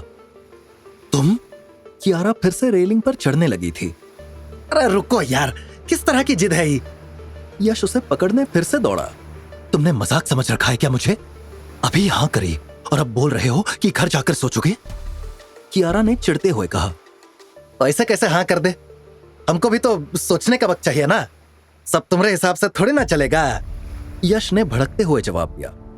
कियारा का गुस्सा 7वें आसमान पर पहुंच गया था। लास्ट टाइम पूछ रही हूं, हाँ कर दो, नहीं तो अंजाम बहुत बुरा होगा। कियारा ने उंगली उठाकर कहा। उसके हाव भाव साफ बता रहे थे कि वो जो बोलती थी कर भी देती थी। यश खामोश खड़ा था, लेकिन उसके दिमाग में हाहाकार मचा हुआ था। मैं पागल हूं जो इसमें आया, उसने मन ही मन सोचा। उसके माथे पर पसीने की बूंदें चमकने लगी थी। अगर मैं संग्राम वाले केस में फंसता, ज्यादा से ज्यादा 3 महीने की जेल होती। कियारा अब भी उसी गुस्से में थी। 10, 9, 8, वापस से उल्टी गिनती शुरू। अरे इंसान हो कि टाइम बम। यश ने भड़ास निकाली, लेकिन कियारा नहीं रुकी। यश को अचानक श्रुति की याद आई, वो लड़की जिसके साथ उसने टपरी पर बैठकर सपने देखे थे। अगर श्रुति को पता चला कि हम एक अमीर लड़की के फेक बॉयफ्रेंड बने हैं तो वो क्या सोचेगी? पर तभी यश ने कियारा को देखा। 3, 2, यश के दिल की धड़कन जैसे गले में अटक गई थी। काउंटडाउन के 1 पर आते ही यश की आवाज निकली, थकी हुई, टूटी हुई, लेकिन साफ। ठीक है, बन जाएंगे हम तुम्हारे नकली मंगेतर। हम पागल है जो तुम्हें बचाया। कियारा के चेहरे पर एक विक्ट्री स्माइल आ गई। उसने साम दाम दंड भेद सब अपना लिए थे। उसने फोन वापस रखा और धीरे धीरे उस कागज को मोड़ते हुए बोली, गुड डिसीजन यश, मेरी दुनिया में अब तुम्हारा स्वागत है। यश की आंखें गुस्से और लाचारी से लाल हो गई थी। उसने जमीन पर पड़े कोल्ड ड्रिंक के कैन को अपने पैर से कुचला और जोर से कहा, हट साला, क्या मुसीबत है? मुसीबत नहीं, तुम्हारे लिए ये एक वरदान है। कियारा ने ये कहकर अपना फोन निकाला और वॉइस रिकॉर्डिंग चालू कर दी। एक बार और पूरी तरह से कहो कि तुम मेरे फियोंसे बनने के लिए तैयार हो और फ्यूचर में इस डिसीजन से पीछे नहीं हटोगे। 3 साल पहले सिर्फ 500 रुपए के साथ मुंबई आकर भी यश को इतना बेसहारा महसूस नहीं हो रहा था जितना कि वो आज था। उसे पता था कि ये रिकॉर्डिंग उसकी हर एक चाल को पहले से ही हरा देती जो वो इस डील को तोड़ने के लिए चल सकता था। ठीक है, हम यस कियारा अग्रवाल के नकली बॉयफ्रेंड बनने को तैयार है और प्रॉमिस करते हैं इस बात से भविष्य में हम पीछे नहीं हटेंगे। यश ने अपना गुस्सा काबू में करते हुए कहा, और ये डिसीजन तुम अपनी मर्जी से ले रहे हो, ना कि मेरे या किसी और के प्रेशर में आकर, है ना? कियारा को वाकई पता था कि एक स्टेटमेंट कैसे रिकॉर्ड किया जाता है। हाँ, ये डिसीजन हमारा है, यश ने गहरी सांस लेकर कहा। एक फीकी मुस्कान के साथ कियारा ने रिकॉर्डिंग बंद कर दी। यश वो मोबाइल छीनकर उसे तोड़ ना दे या रिकॉर्डिंग डिलीट ना कर दे, इसीलिए कियारा ने उसे इंटरनेट क्लाउड पर सेव भी कर दिया। यश ने ताना मारते हुए कहा, अब तो नहीं मारोगे ना छलांग? अब जाए या फिर कछु बचा है? गाड़ी में बैठने से पहले कियारा ने कहा, मेरी 2 और शर्तें हैं। यश चौंक गया और बोला, धत तेरे की, यार तुम इंसान हो कि हैवान? आज हमारी जान लेकर ही मानोगे। बताओ क्या शर्तें हैं? कियारा ने धीमी आवाज में कहा, पहली ये कि तुम चाय की टपरी पर नहीं बैठोगे, और दूसरी ये कि तुम्हें जल्द से जल्द कोई ढंग का बिजनेस शुरू करना पड़ेगा जिससे मैं अपनी फैमिली से तुम्हें मिला पाऊं। यश ने तुरंत कहा, अरे तो चाय ही तो हमारा ढंग का बिजनेस है। एक तरफ हमें बिजनेस करने कह रही हो, दूसरी तरफ हमें दुकान पर बैठने से मना कर रही हो। कियारा ने झुंझलाते हुए कहा, उसे तुम बिजनेस कहते हो? कितना ही कमा लेते हो तुम उस बिजनेस में?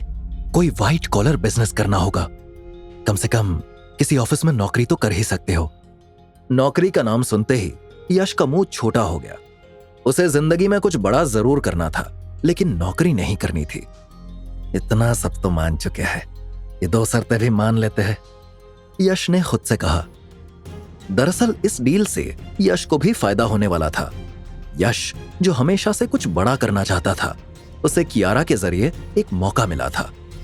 दूसरा, उसे ढेर सारे पैसे भी मिलने वाले थे। यश ने जैसे ही पैसों के बारे में सोचा, उसने खुद से कहा, भोलेनाथ की कसम, हम उन पैसों को हाथ भी नहीं लगाएंगे। सारे पैसे अनाथालय में जाएंगे जहां मेरे जैसे अनाथ पलते हैं। यश नाम है हमरा, किसी के फेंके हुए टुकड़ों पर नहीं जीते हैं हम। खुद कमाएंगे, खुद खाएंगे। चलो मैं तुम्हें तुम्हारे घर ड्रॉप कर देती हूँ, बाकी की फॉर्मेलिटीज भी जल्द ही स्टार्ट हो जाएंगी। कियारा वापस गाड़ी में बैठने लगी। यश भी उदास चेहरा लेकर चुपचाप गाड़ी में जाकर बैठ गया। न दरवाजे की आवाज पर ध्यान दिया, न एसी की हवा पर। वो बस बैठ गया जैसे किसी और ही दुनिया में आकर फंस गया हो। गाड़ी का इंटीरियर महंगा था, हर चीज चमचमाती हुई, और उसमें बैठा हुआ यश एक गरीब चाय वाला। वो पहली बार डर रहा था। डर इस बात का नहीं था आगे क्या होने वाला है, डर इस बात का था कि पीछे क्या छूटने वाला है। सामने बैठी कियारा बिजनेस कॉल पर लगी हुई थी। तेज अंग्रेजी कॉर्पोरेट टोन बिजनेस के शब्द। यश को कुछ समझ नहीं आ रहा था। वो मन ही मन बोला, इनकी दुनिया में हम कहां फिट होंगे। रात के 1 बजने को आए थे और कियारा ने यश को घर छोड़ दिया। देर रात हो जाने की वजह से सभी घरों की लाइट बंद हो चुकी थी सिवाय एक के। यश के नीचे वाले घर की लाइट अभी भी खिड़की से चालू दिख रही थी, जिसके अंदर श्रुति अपनी मां के साथ रहती थी। इतनी मेहनती लड़की है, दिन में काम भी करती है और रात को पढ़ाई भी, और एक ही मैडम है जिसे अपनी जान की भी परवाह नहीं। यश ने मन ही मन श्रुति का कंपैरिजन कियारा से किया। श्रुति और कियारा दोनों के बीच एज डिफरेंस भी मुश्किल से 1-2 साल ही था। एक तरफ कियारा अपने पिता के पैसों से पेट्रोल जलाने का स्ट्रगल करती थी, तो दूसरी ओर श्रुति अपनी मां का चूल्हा जलाने के लिए स्ट्रगल करती थी। जब से श्रुति के पिता गायब हुए थे, तब से ही घर की और श्रुति को पढ़ाने की जिम्मेदारी उसकी मां पर आ गई थी। उन्होंने जैसे तैसे ऊपर का जुगाड़ का रूम बनाकर यश को रेंट पर तो दे दिया था, लेकिन उसके रेंट के पैसों से भी उनकी पूर्ति नहीं हो पाती थी। प्रॉब्लम यह नहीं थी कि उनके खर्चे ज्यादा थे, बल्कि यह थी कि उसके गायब पिता अपने परिवार पर कर्ज का बोझ भी छोड़ गए थे, जिससे दोनों मां बेटी जूझ रही थी। श्रुति के पिता एक दिन अचानक से घर छोड़कर चले गए और तब से उनकी कोई खबर ही नहीं आई। श्रुति और उसकी मां को यह भी नहीं पता कि वो आदमी जिंदा भी है या नहीं। संपत्ति के नाम पर वो स्लम एरिया में एक 10 लाख रुपए का छोटा सा घर और 10 लाख रुपए का ही कर्जा छोड़ गए, जो उन्होंने डोंकी फ्लाइट के लिए किसी लेनदार से लिया था। इसी 18 लाख रुपए का इंटरेस्ट श्रुति और उसकी मां पिछले 10 सालों से भरते आ रहे थे। उसकी मां ने काफी मेहनत करी, घर के कई सामान बेच डाले, लेकिन उसके बाद भी वो 10 लाख रुपए की मूल रकम 1 रुपए से भी कम नहीं हो पाई। यश जैसे ही अंदर घुसा कि कामिनी बाहर आ गई और बोली, यश तू वापस आ गया रे। तेरे को पुलिस वाले ने जाने दिया तो ठीक है ना रे? श्रुति की मां ने यश के सिर पर हाथ फेर कर कहा, जी कामिनी आंटी, हमारी बेल हो गई। यश ने उन्हें कंफर्ट करते हुए कहा, मेरे को पता था कि भगवान तेरे साथ बुरा नहीं होने देगा, लेकिन बेटा इसने करवाई तेरी बेल, वो भी इतनी जल्दी? कामिनी ने हैरानी से पूछा। छोड़िए ना आंटी, भगवान के आशीर्वाद से हम अब वापस आ गए हैं, और क्या चाहिए। खैर श्रुति कहाँ है? यश ने घर में इधर उधर देखते हुए पूछा। श्रुति तो रो रो कर पागल हो गई थी रे, मैंने उसे दवाई देकर जैसे तैसे सुला दिया। कामिनी ने कहा। यश देख पा रहा था कि कोई बात कामिनी को खाए जा रही है। इतने में कामिनी के फोन पर किसी अननोन नंबर से कॉल आया, लेकिन कामिनी ने उठाया नहीं। फिर से एक एक करके कॉल आने शुरू हुए। यश ने पूछा, क्या हुआ आंटी, कौन फोन किया जा रहा है आपको बार बार? लोन वाले गुंडे हैं, वो लेनदार का इंटरेस्ट क्या नहीं दिया, रोज फोन करके धमकी देता है, बोलता है कि पैसा नहीं दिया तो तेरी बेटी को उठा लेगा मैं। आज तो उसने घर आने की भी धमकी दी। श्रुति भी अब जवान हो गई है, मैंने सोच लिया है रे, श्रुति के साथ इससे पहले कुछ हो जाए मैं उसको लेकर अपने गांव चली जाऊंगी और वहां कोई ठीक ठाक लड़का देखकर उसकी शादी करवाऊंगी। कामिनी के उदास चेहरे के साथ यश का चेहरा भी लटक गया। यश ने मन ही मन कहा, नहीं नहीं, श्रुति को हम दूर नहीं जाने देंगे। वो लड़की काफी टैलेंटेड है और मेहनती है, हम उसकी जिंदगी ऐसे तबाह नहीं होने देंगे। वो अभी कामिनी से बात कर ही रहा था कि तभी अचानक से 2-3 गाड़ियां आकर रुकी और उनमें से एक आदमी उतरकर कामिनी की तरफ बढ़ा। कामिनी उसे देखते ही घबरा गई। वो कामिनी का लेनदार रघु था। कामिनी घबराई हुई आवाज में बोली, मुझे थोड़ा सा वक्त। रघु गुस्से में भड़क उठा, कोई वक्त नहीं मिलेगा। रघु के 2 आदमियों ने बिना एक पल गवाए कदम आगे बढ़ा दिए, सीधे श्रुति के कमरे की ओर। यश ये सब देखता रहा, उसका खून खौलने लगा, लेकिन उसके कदम जैसे जड़ हो गए थे। तभी दोनों आदमी श्रुति को कमरे से घसीटते हुए बाहर लाए। श्रुति और कामिनी की हालत देखकर यश के अंदर कुछ टूट सा गया। उसने भीड़ को चीरते हुए रघु की तरफ देखा और कांपती आवाज में बोला, अब इन लोगों को कछो मत करो, हम पैसों का कैसे भी करके इंतजाम करेंगे, आप परेशान मत हो।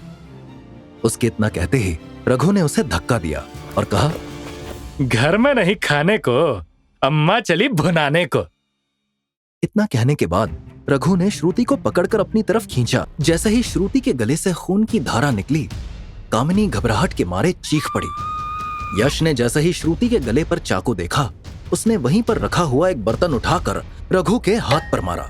उसके हाथ से चाकू नीचे गिर गया और रघु को चोट लग गई। इससे रघु का गुस्सा और बढ़ गया।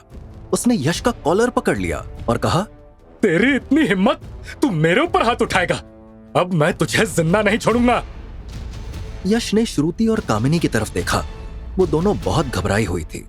उसने कुछ सोचा और कहा, भाई माफ कर दो, आपको पैसा ही चाहिए ना? आपको पैसा हम देंगे, आप बस हमें कल तक का वक्त दे दो, हम आपको कल पैसा लाकर दे देंगे।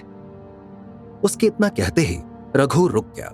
एक तीखी हंसी के साथ वो यश की तरफ बढ़ा और ताना मारते हुए बोला, ओए लुटी हुई दुकान के उजड़े हुए मालिक, 10 लाख लेने हैं? इतने पैसे है तेरे पास? यश कुछ कह पाता उससे पहले ही रघु ने उसका कॉलर फिर से पकड़ लिया और खुद ही उसकी जेबें टटोलने लगा। एक जेब से एक मुड़ा तुड़ा 20 रुपए का नोट निकला। 20 रुपए? रघु ने सबके सामने नोट लहराया, फिर जोर से ठहाका लगाकर बोला, इतना लेकर आए हो हमें पटाने? इतना तो हम सिग्नल के भिखारियों को टिप देते हैं। फिर उसने जेब से एक सिक्का निकाला और यश की हथेली पर पटकते हुए बोला, ये ले 1 रुपया और। अब पूरे 21 हो गए। जा बाहर कोने में बैठ जा और भीख मांग। श्रुति और कामिनी सब देख रही थी। यश के चेहरे पर अपमान का गहरा जख्म उभर आया। उसकी मुट्ठियां भींच गई, लेकिन उसने कुछ नहीं कहा। उसकी आंखों में कुछ ठान लेने वाली चुप्पी उतर आई थी। रघु कामिनी की तरफ बढ़ा। यश ने बीच में ही उसका रास्ता रोक लिया और कहा, भाई भाई, हम आपको कल पैसे दे देंगे। आप हमसे 10 का 12 लाख ले लेना, लेकिन कल तक का वक्त दे दो। ये सुनते ही रघु के कान खड़े हो गए, लेकिन कामिनी और श्रुति का घबराहट के मारे चेहरा पीला पड़ गया। कामिनी ने तुरंत कहा, अरे यश, ये क्या बोल रहे हो? यश के कुछ बोलने से पहले ही रघु बोल पड़ा, ठीक है, डन।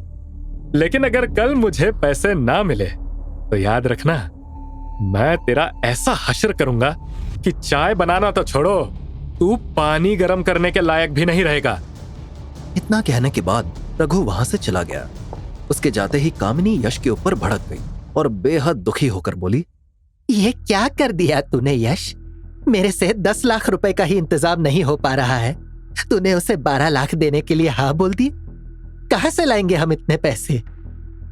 यश ने कामिनी को समझाते हुए कहा, हो जाएगा इंतजाम आंटी, हमारे पास कल तक का टाइम है ना, हम कर लेंगे, आप परेशान मत होइए।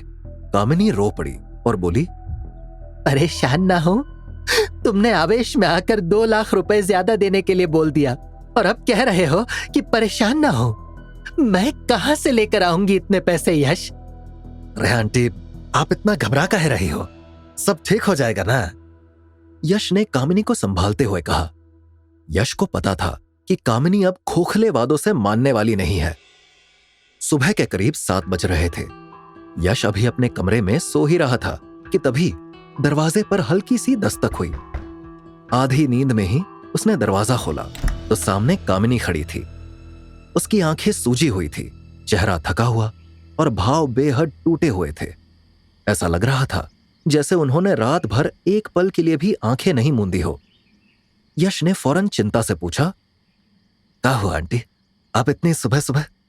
कामिनी ने चुपचाप अपने पल्लू से कुछ बांधा हुआ निकाला और यश की हथेली पर रख दिया। जब यश ने देखा तो वो चौंक गया। वो कुछ पुराने गहने थे, 2 चूड़ियां, 1 जोड़ी झुमके और 1 मंगलसूत्र। कामिनी की आवाज भीगी हुई थी। ये ले, हमारे पास और कुछ नहीं है, तो इन्हें गिरवी रख देना या बेच देना, जो भी करना हो, बस पैसे का इंतजाम हो जाए आज के लिए। यश ने वो मंगलसूत्र देखा और उसका दिल भर आया। आंटी, अभी काहे कर रही है? ये आपकी यादें है, आप चिंता मत कीजिए, हम पैसे का इंतजाम कर लेंगे, आपको ये सब देने की कोनो जरूरत नहीं है। कामिनी की आंखों में एक थकी हुई झलक उभरी, लेकिन वो मुस्कुराने के बजाय सिर्फ इतना बोली, तू मत दे मुझे झूठी उम्मीदें यश। अब दिल और भरोसा दोनों टूट चुके हैं। इतना कहकर वो धीरे से मुड़ी और बिना कुछ सुने वहां से चली गई, जबकि यश वहीं दरवाजे पर खड़ा रह गया, उस मंगलसूत्र को देखते हुए जिसे एक औरत ने मजबूरी में अपने आत्मसम्मान के लिए गिरवी रखने की बात की थी। कामिनी श्रुति को साथ लेकर मंदिर चली गई थी। यश ने जल्दी जल्दी तैयार होकर रघु से मिलने का मन बना लिया और जैसे ही दरवाजा खोला, एक काली चमचमाती कार उसके सामने आकर रुक गई।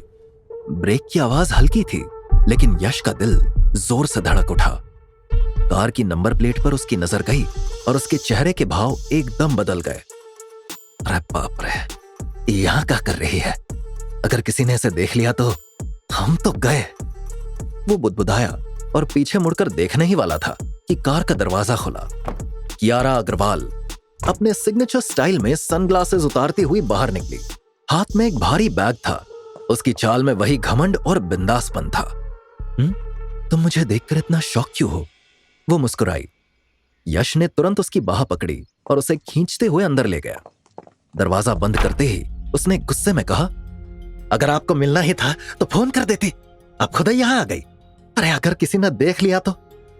कियारा ने तल्खी से जवाब दिया, मुझे तुमसे मिलने का कोई शौक नहीं है मिस्टर यश, मैं बस तुम्हारा एडवांस देने आई थी। एडवांस? यश ने भौचक्का होकर पूछा। कियारा ने बिना कुछ कहे बैग खोला और जमीन पर पटका। अंदर 500 की गड्डियां चमक रही थी, गिनती में इतनी कि यश की आंखें फटी की फटी रह गई। तुम्हारा 10% एडवांस, कियारा ने कहा, जैसे वो एक टेबल पर चाय का बिल रख रही हो। यश ने बेमानी सी हंसी हंसते हुए पूछा, कितना है इसमें? पूरे 1 करोड़। यश की नजरें गड्डियों पर टिक गई। उसने पहली बार इतनी नकद रकम देखी थी। उसके हाथ खुद ब खुद पीछे हो गए, जैसे वो भरोसा नहीं कर पा रहा हो कि ये उसके लिए है। कियारा ने आखिरी नजर डाली और बोली, बैठकर गिन लो, और हां, कल शाम तक घर आ जाना, अगली फॉर्मेलिटीज पूरी करनी है। अब तुम्हारी दुनिया बदलने वाली है यशपाल, जल्द ही गेट रेडी। वो अपनी बात कहकर मुड़ी और उसी तेजी से बाहर निकल गई जैसे आई थी। पीछे छोड़ गई नोटों की गंध और यश की धड़कनों की आवाज जो अब पूरे मोहल्ले को सुनाई दे रही थी। यश अब भी खड़ा था, लेकिन उसके चेहरे पर खुशी नहीं बल्कि उलझन थी, घबराहट थी, डर था। दुनिया तो बदलने वाली है, उसने मन ही मन दोहराया, लेकिन फिर एक सवाल खुद से पूछा, पर क्या इस बदली हुई दुनिया में हम टिक पाएंगे? कियारा के अंदाज, उसके लहजे, उसकी चाल, उसके रूल्स देख यश ने खुद से पूछा, माना कि हम अपनी दुनिया में शेर है, लेकिन ये लड़की, ये अमीरजादी जिस दुनिया से आती है, कहीं हम उसमें सर्कस का शेर बन के तो नहीं रह जाएंगे? कियारा के वहां से जाने के बाद यश ने पैसों का बैग उठाकर अपने कमरे में जाकर बिस्तर पर रखा कि तभी उसके कमरे के दरवाजे पर दस्तक हुई। यश चौंक गया। उसने जल्दी से पैसों का बैग छुपा दिया और दरवाजा खोला तो फैजान उसके सामने खड़ा हुआ था। फैजान ने खुश होकर यश को गले लगा लिया और कहा, मेरे को जैसे ही कामिनी आंटी से पता चला कि तुम छूट कर आ गए हो, मैं भागता हुआ आ गया। लेकिन तू छूटा कैसे? यश ने धीमी आवाज में कहा, वो सब छोड़ो, ये बताओ, हमारी बेल के लिए तुमने अनाथ आश्रम वाले अकाउंट से पैसे तो नहीं निकाले ना? फैजान ने ना में सिर हिलाया और कहा, तुम्हारे मना करने के बाद मेरी हिम्मत, यश भाई के आगे कोई बोल सकता है क्या? यश और फैजान अपना अपना काम करने के साथ साथ एक अनाथ आश्रम भी चलाते थे, जहां पर यश और फैजान हर महीने अपनी कमाई का कुछ हिस्सा देते थे। वो दोनों ही अनाथ थे, जिससे उन्हें अनाथों का दर्द पता था। यश ने तुरंत कहा, अच्छा किया पैसे नहीं निकाले, हम और पैसे दे रहे हैं, इन्हें ले जाकर जमा कर दो। यश ने बैग के ऊपर से कपड़ा हटा दिया और जैसे ही फैजान की निगाह पैसों के ऊपर गई, उसकी आंखें बड़ी हो गई। उसने तुरंत कहा, अरे साला, इतने पैसे कहां से आए तुम्हारे पास यशपाल भाई? तुम कहीं बैंक वैंक में डाका मार दिया क्या? यश ने तुरंत कहा, अबे हम तुमको चोर लगते हैं क्या? ये हमारी मेहनत की कमाई है। फैजान ने हैरान होकर कहा, मेहनत की कमाई? क्या तुम 1000 रुपए की कटिंग चाय बेच रहे हो? यश ने तुरंत कहा, अब हमसे बाद में पूछताछ कर लेना, ये पैसे ले जाओ और जाकर अनाथ आश्रम के लिए अच्छी सी जगह देख लो और इनको उसमें इस्तेमाल करो। फैजान बिना कुछ बोले वहां से चला गया। उसके जाने के बाद यश ने राहत की सांस ली और फिर अपने आप से बोला, चलो एक टेंशन तो खत्म हुई, अब रघु से मिल लेते हैं। करीब आधे घंटे बाद यश रघु के फार्म हाउस जैसे घर के बाहर पहुंचा। दरवाजे के पास गोबर की तीखी गंध, भैंसों की चिंगाड़ और कीचड़ से लथपथ जमीन। रघु, जो ब्याज वसूली के साथ साथ दूध का धंधा भी करता था, दरवाजे पर कुर्सी पर बैठा बीड़ी फूंक रहा था। जैसे ही यश सामने आया, उसकी आवाज गूंज उठी, अरे यशपाल उर्फ यश भाई, क्या बात है, बड़ी जल्दी आ गए, कहाँ है मेरे पैसे? यश ने विनम्रता से कहा, अभी पैसे लेकर नहीं आए हैं, बात करने आए हैं। रघु तमतमाकर खड़ा हो गया, आंखें लाल। ये कोई लोकसभा है क्या? यहाँ बात करने नहीं, पैसा देने आते हैं। यश ने जैसे ही तबेले को देखा, उसके दिमाग की बत्ती चली। उसे समझ आया कि रघु को कैसे पटाना है। यश ने हल्के से हाथ जोड़े, एक मौका दीजिए, 2 मिनट। अगर आपको लगे मैं बकवास कर रहा हूं तो जैसी सजा देंगे मंजूर है। रघु ने कुछ सोचते हुए बीड़ी का कश लिया और बोला, बोल जल्दी। यश ने जेब से मोबाइल निकाला और स्क्रीन दिखाते हुए कहा, आपने A2 दूध का नाम सुना है? A2? कोई नई शराब है क्या? रघु ने आंखें मटकाई। यश मुस्कुराया, नहीं, असली सोना है, प्योर केमिकल फ्री दूध, देसी नस्ल की गायों से मिलता है, जैसे गिर, साहिवाल। इस दूध की डिमांड बड़े शहरों में और सेलिब्रिटीज के बीच बहुत तेजी से बढ़ रही है। यश ने स्क्रीन पर ब्रांड्स दिखाए। ये देखिए, 100 रुपए लीटर, सिर्फ इसीलिए कि ये A2 दूध है, और ये ब्रांड सिर्फ घी बेचकर करोड़ों बना चुका है। रघु अब ध्यान से सुन रहा था। यश ने आगे कहा, आपके पास तो सब कुछ है, जमीन, डेयरी का ढांचा, एक्सपीरियंस, बस गाय की नस्ल बदलिए, ऑर्गेनिक चारा डालिए और ब्रांडिंग पर फोकस कीजिए। यश ने एक वीडियो चलाया जिसमें एक सेलिब्रिटी कह रही थी, मैं सिर्फ बिना केमिकल वाला A2 दूध पीती हूँ। यश ने अपनी बात पूरी करते हुए कहा, schools, hospitals, high and societies सब इसके लिए ज्यादा पैसे देते हैं। आप चाहे तो इसका पनीर, घी और दही भी बेच सकते हैं, और ऑनलाइन और ऑफलाइन दोनों में दहशत मचा सकते हैं। रघु ने बीड़ी का आखिरी कश लिया और बोला, बात तो कर रहा है पैसों वाली, तो है तो चाय वाला, लेकिन दिमाग किसी बिजनेसमैन से कम नहीं है। फिर रघु एक पल चुप रहा और बोला, ठीक है, पैसा माफ तो नहीं करूंगा, लेकिन तूने जो 10 का 12 कहा था, अब 10 का 10 देना। यश ने गहरी सांस ली, पैसे तो हम देंगे ही, लेकिन आपसे एक विनती है। क्या? रघु ने शक करते हुए पूछा।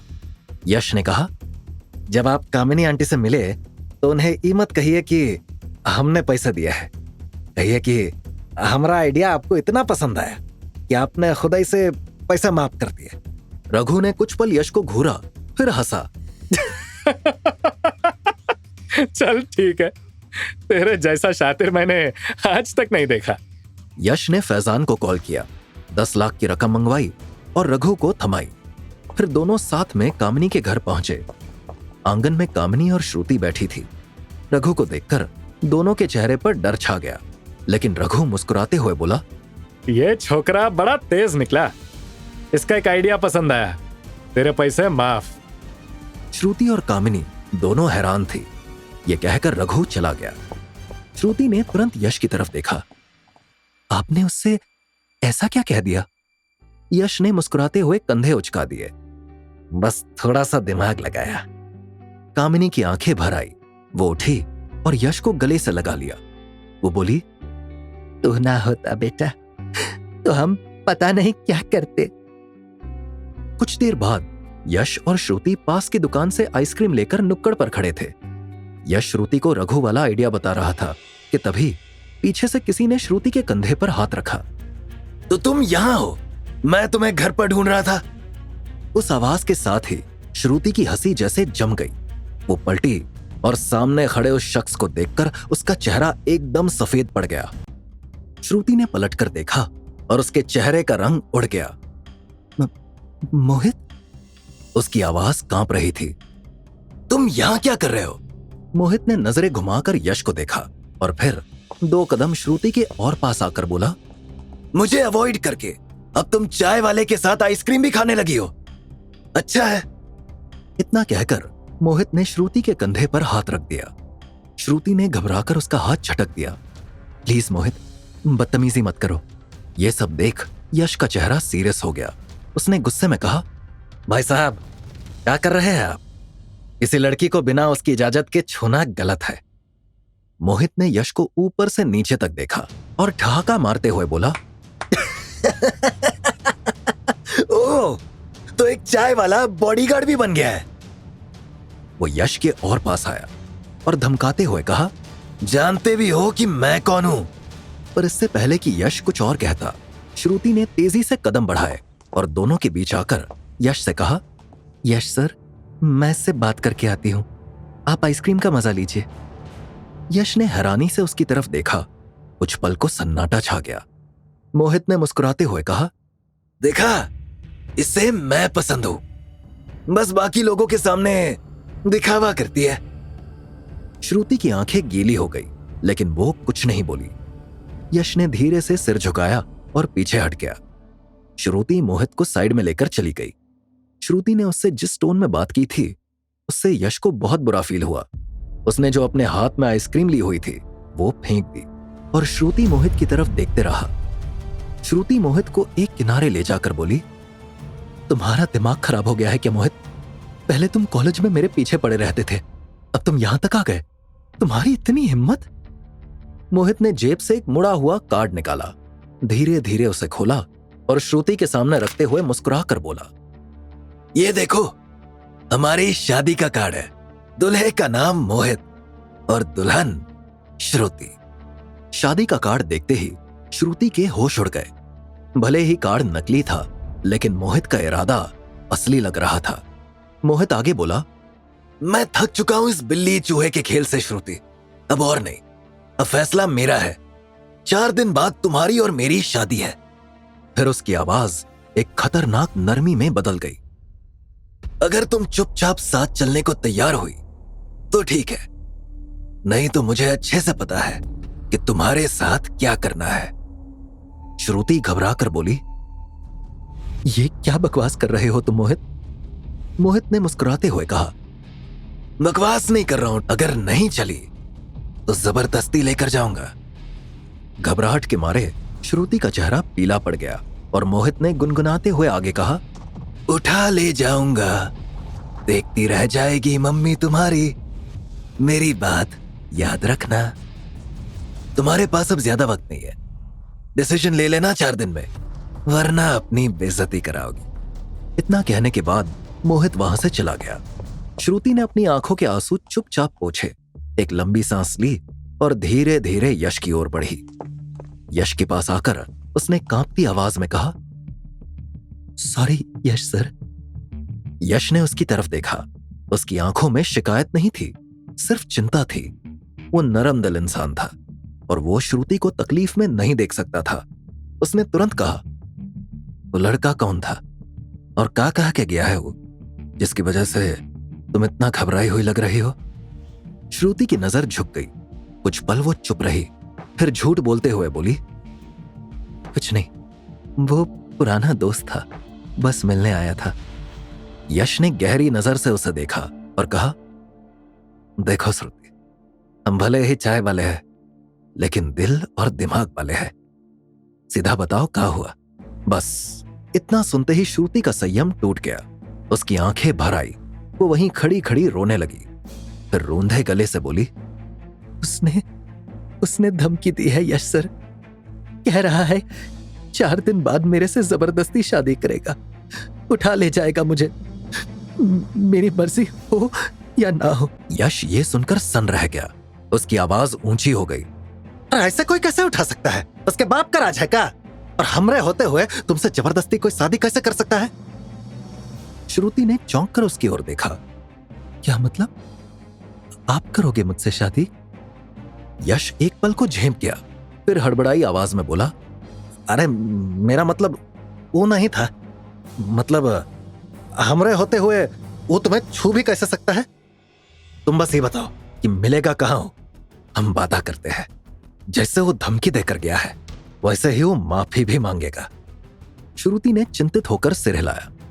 नहीं यश सर, आप नहीं जानते उसे, वो बहुत ही घटिया और बदतमीज इंसान है। हम आपको उस जैसे संकी के चक्कर में नहीं डाल सकते।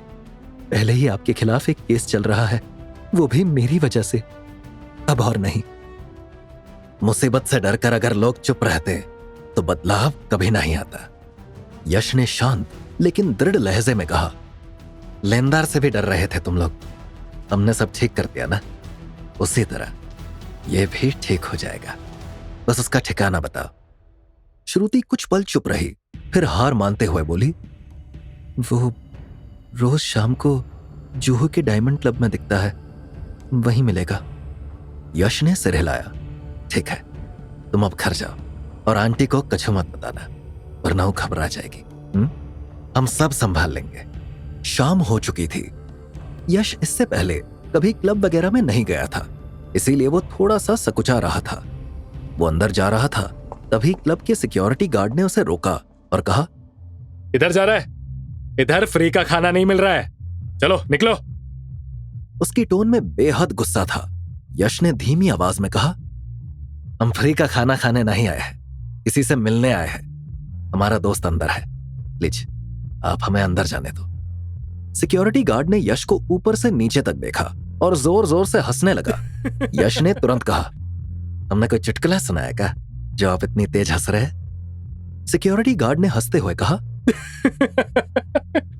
तो जैसे फटीचर का दोस्त अंदर पार्टी कर रहा है, ये जोक ही तो है। यश ने तुरंत कहा, हम समझ रहे हैं कि आप हमें हमारे कपड़ों से जज कर रहे हैं, लेकिन हम आपको एक सलाह दे रहे हैं सर, किसी को कपड़ों से जज नहीं करना चाहिए। उस सिक्योरिटी गार्ड ने यश को धकेल दिया और कहा, यहां ज्ञान मत झाड़, हम पहले से ही बहुत बड़े ज्ञानी हैं, चल अब निकल ले यहां से। इतना कहने के बाद उसने यश को इतनी तेज धक्का दिया कि वो जमीन पर गिरते गिरते बचा। यश ने अपने अगल बगल देखा, सब उसे ही देख रहे थे। मोहित और उसके दोस्त अंदर पार्टी कर रहे थे। हंगामा सुनकर वो लोग बाहर आ गए और जब उन्होंने यश को देखा तो मोहित के चेहरे पर चमक आ गई और उसने सिक्योरिटी गार्ड की तरफ देखकर चिल्लाते हुए कहा, वो दोस्त है मेरा, छोड़ो उसे। मोहित और यश की हालत में जमीन आसमान का अंतर था, इसीलिए जब उन्होंने मोहित को यश के लिए चिल्लाते हुए देखा तो वो हैरान रह गए। लेकिन मोहित उनका रेगुलर कस्टमर था, इसीलिए उन्होंने मोहित का ऑर्डर माना और यश को छोड़ दिया। मोहित सीधा यश के पास पहुंचा और बोला, मुझे पता था तू जरूर आएगा, लेकिन इतनी जल्दी आएगा ये नहीं पता था। मैंने लोगों से गलत नहीं सुना था कि तू श्रुति का किराएदार बनकर उसके ऊपर डोरे डाल रहा है।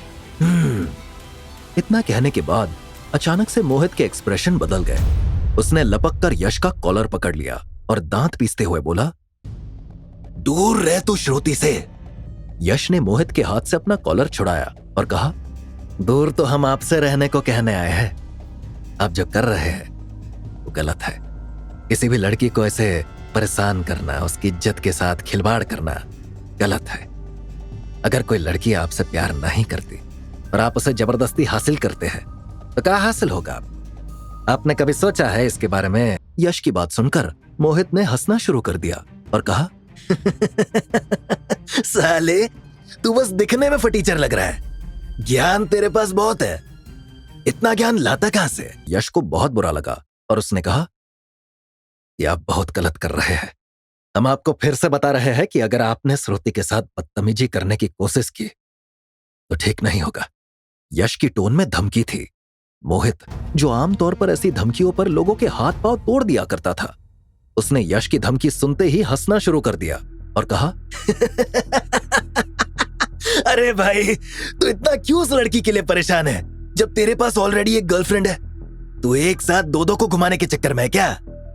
यश चौंक गया और उसने कहा, कहना क्या चाहते हो? यश के सवाल पर मोहित यश की तरफ झुका और बोला, तुम्हें क्या लगता है यश चाय वाले कि मुझे तुम्हारे बारे में कुछ नहीं पता? तेरे और कियारा के बीच क्या चल रहा है बताओ मैं श्रुति को। सोच रहा हूं बता ही देता हूं। अगर वो तुम्हारे प्यार में पड़कर मुझे मना कर रही होगी तो मुझे उसे मनाने में ज्यादा मेहनत नहीं करनी पड़ेगी। ये सुनते ही यश का चेहरा पीला पड़ गया, क्योंकि अगर उसका सच श्रुति के सामने आ जाता तो चीजें खराब हो सकती थी। इसीलिए उसने मैटर को संभालने की कोशिश करते हुए कहा, ये क्या बकवास कर रहे हो, मैं किसी कियारा को नहीं जानता। मोहित के चेहरे पर एक कनिंग स्माइल आ गई और उसने अपना फोन निकालकर यश के सामने रखा और बोला, लेकिन ये पिक्चर तो ये कह रही है कि तुम कियारा को बहुत अच्छे से जानते हो। हा? यश की निगाह उस पिक्चर पर गई। उसमें वो कियारा के बगल में लेटा हुआ था। ये उसी रात की पिक्चर थी जब यश कियारा को घर पर लेकर आया था। यश के दिमाग में काफी सवाल थे, लेकिन मोहित अपने दोस्तों को लेकर वापस क्लब में चला गया और सिक्योरिटी ने यश को घर भेज दिया। यश क्लब से चला आया, लेकिन रात भर यश को नींद नहीं आई थी। मोहित के हाथ में वो फोटो देखकर उसका दिमाग सुन्न पड़ गया था। वो फोटो जिसमें यश और कियारा एक निजी पल में दिखाई दे रहे थे, न सिर्फ यश की सच्चाई को उजागर कर सकती थी, बल्कि उसकी और श्रुति की पूरी दुनिया उलट सकती थी। अगले दिन की सुबह हो चुकी थी। यश उठा और बाहर निकला। पूरी रात नींद न आने की वजह से उसकी आंखें लाल थी और दिमाग में सिर्फ मोहित की धमकी गूंज रही थी। तभी फोन पर नोटिफिकेशन टोन बजी। यश ने फोन देखा। कियारा ने उसे नकली बॉयफ्रेंड बनाने के लिए अग्रीमेंट की कॉपी भेजी थी। यश उसे ओपन करने जा ही रहा था कि तभी उसकी निगाह श्रुति के ऊपर पड़ी। श्रुति कॉलेज जा रही थी। यश ने श्रुति को कॉलेज के गेट तक छोड़ा। एक तेज कर्कश और बेहुदी आवाज पीछे से आई, अबे फटीचर, तेरी हिम्मत की दाद देनी पड़ेगी। क्लब में भी घुसाया था, अब इतने बड़े कॉलेज में भी चला आया है? यश और श्रुति दोनों ने पलट कर देखा। मोहित था। वही घिनौनी मुस्कान, वही अकड़। यश को अपनी हालत पर बुरा फील हुआ, लेकिन श्रुति के चेहरे से खून उतर गया। मोहित ने यश को एक धीमी मगर तीखी मुस्कान दी, फिर श्रुति के पास गया और धीमे मगर चिकने लहजे में बोला, तुम भी ना किस फटीचर के चक्कर में पड़ी हो श्रुति?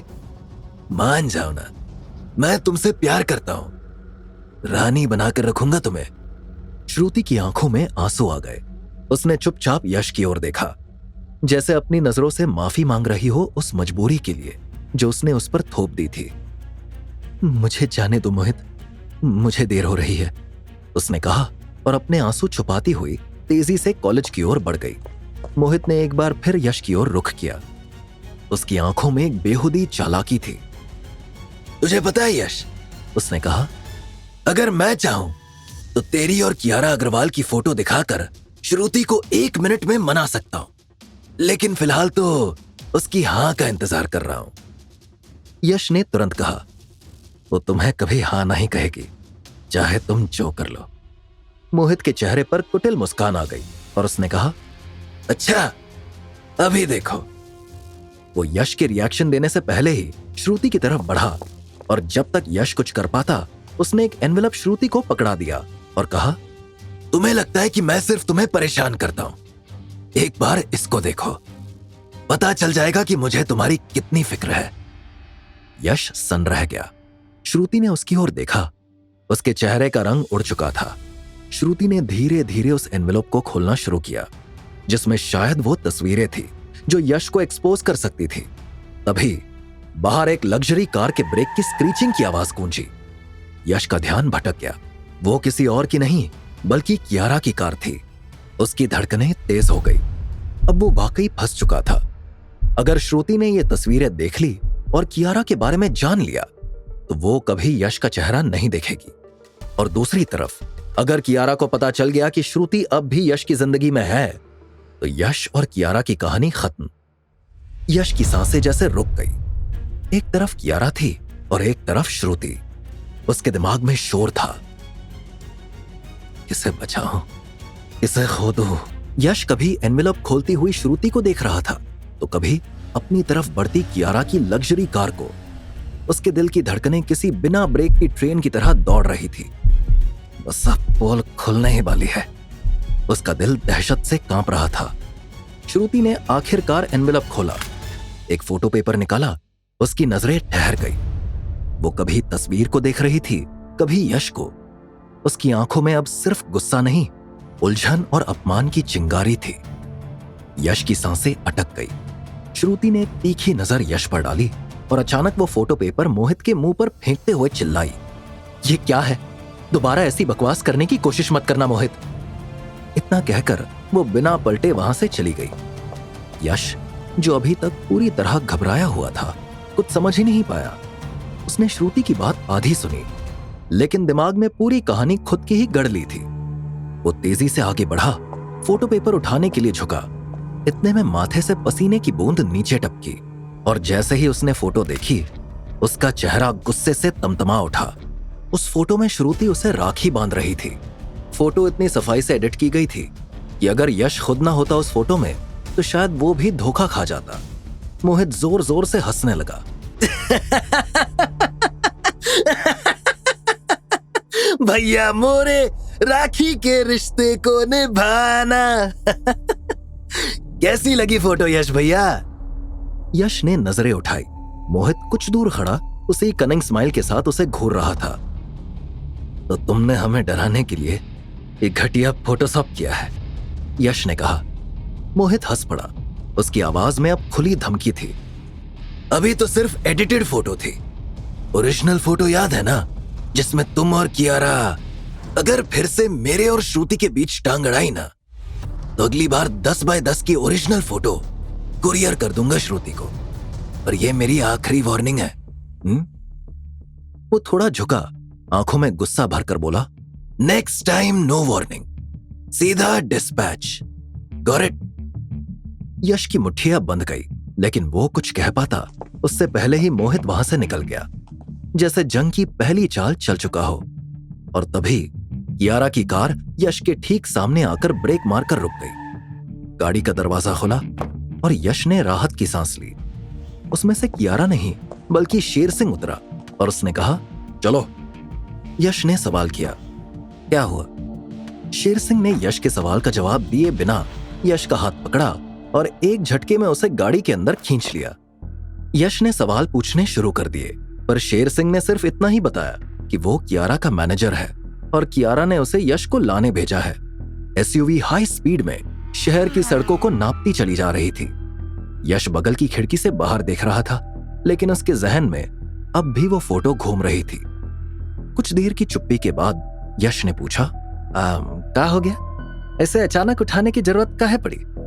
शेर सिंह ने हल्की आवाज में जवाब दिया, क्या करता सर, मैम का ऑर्डर था कि जैसा हो वैसा उठा कर ले आना। वैसे वो लड़का कौन था जो आपसे उलझ रहा था? यश ने मुस्कुराते हुए बात टाल दी, अरे दोस्त था, काफी दिन बाद मिला था। शेर सिंह ने उसे देखते हुए टोका, मैं भी आदमी पहचानना जानता हूं यश सर। यश चुप हो गया। उसके दिमाग में अभी भी मोहित ही घूम रहा था। वो कैसे भी करके उस फोटो को मोहित के फोन से डिलीट करवाना चाहता था। अगर वो मोहित के फोन से उस फोटो को डिलीट करवा देता तो ही वो श्रुति से किए वादे को पूरा कर पाता। लेकिन यश और मोहित के बीच एक और बड़ी प्रॉब्लम थी। वो थी कियारा का कॉन्ट्रैक्ट। यश को नहीं पता था कि वो कॉन्ट्रैक्ट उसकी जिंदगी में अनेक तरह की अड़चनें पैदा करने वाला था।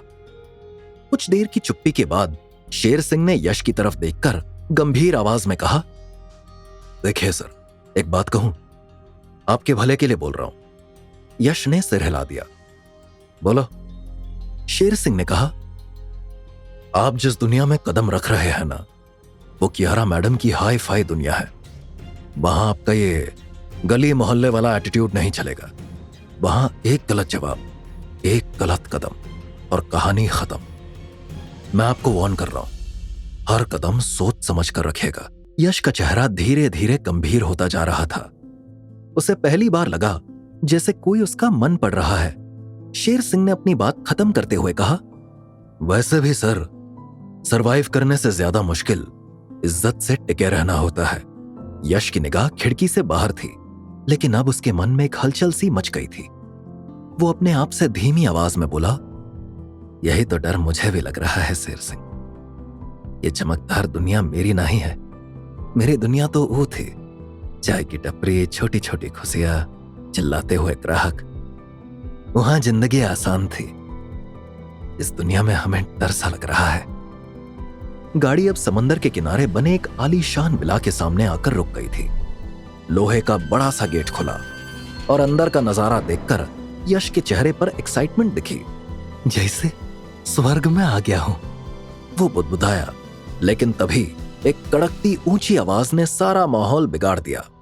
कहां थे तुम? इतना लेट क्यों हुए? टाइम की कोई वैल्यू है या नहीं? यश पलटा, कियारा सामने खड़ी थी, पूरी तेजी में। वो हम थोड़ा किसी काम में उलझ गए थे। यश ने नजरें झुकाकर कहा, लाए, मुझे झूठ पसंद नहीं है यश। तुम किसी कॉलेज में गए थे जहां से शेर सिंह को बोलकर तुम्हें यहां लाना पड़ा। नेक्स्ट टाइम पर आ जाना। और ये क्या पहन रखा है? फिर से चाय बनाने जा रहे थे क्या? कियारा ने यश को सिर से पैर तक देखा और अपनी नाक सिकोड़ ली। कुछ ढंग के कपड़े नहीं थे तुम्हारे पास?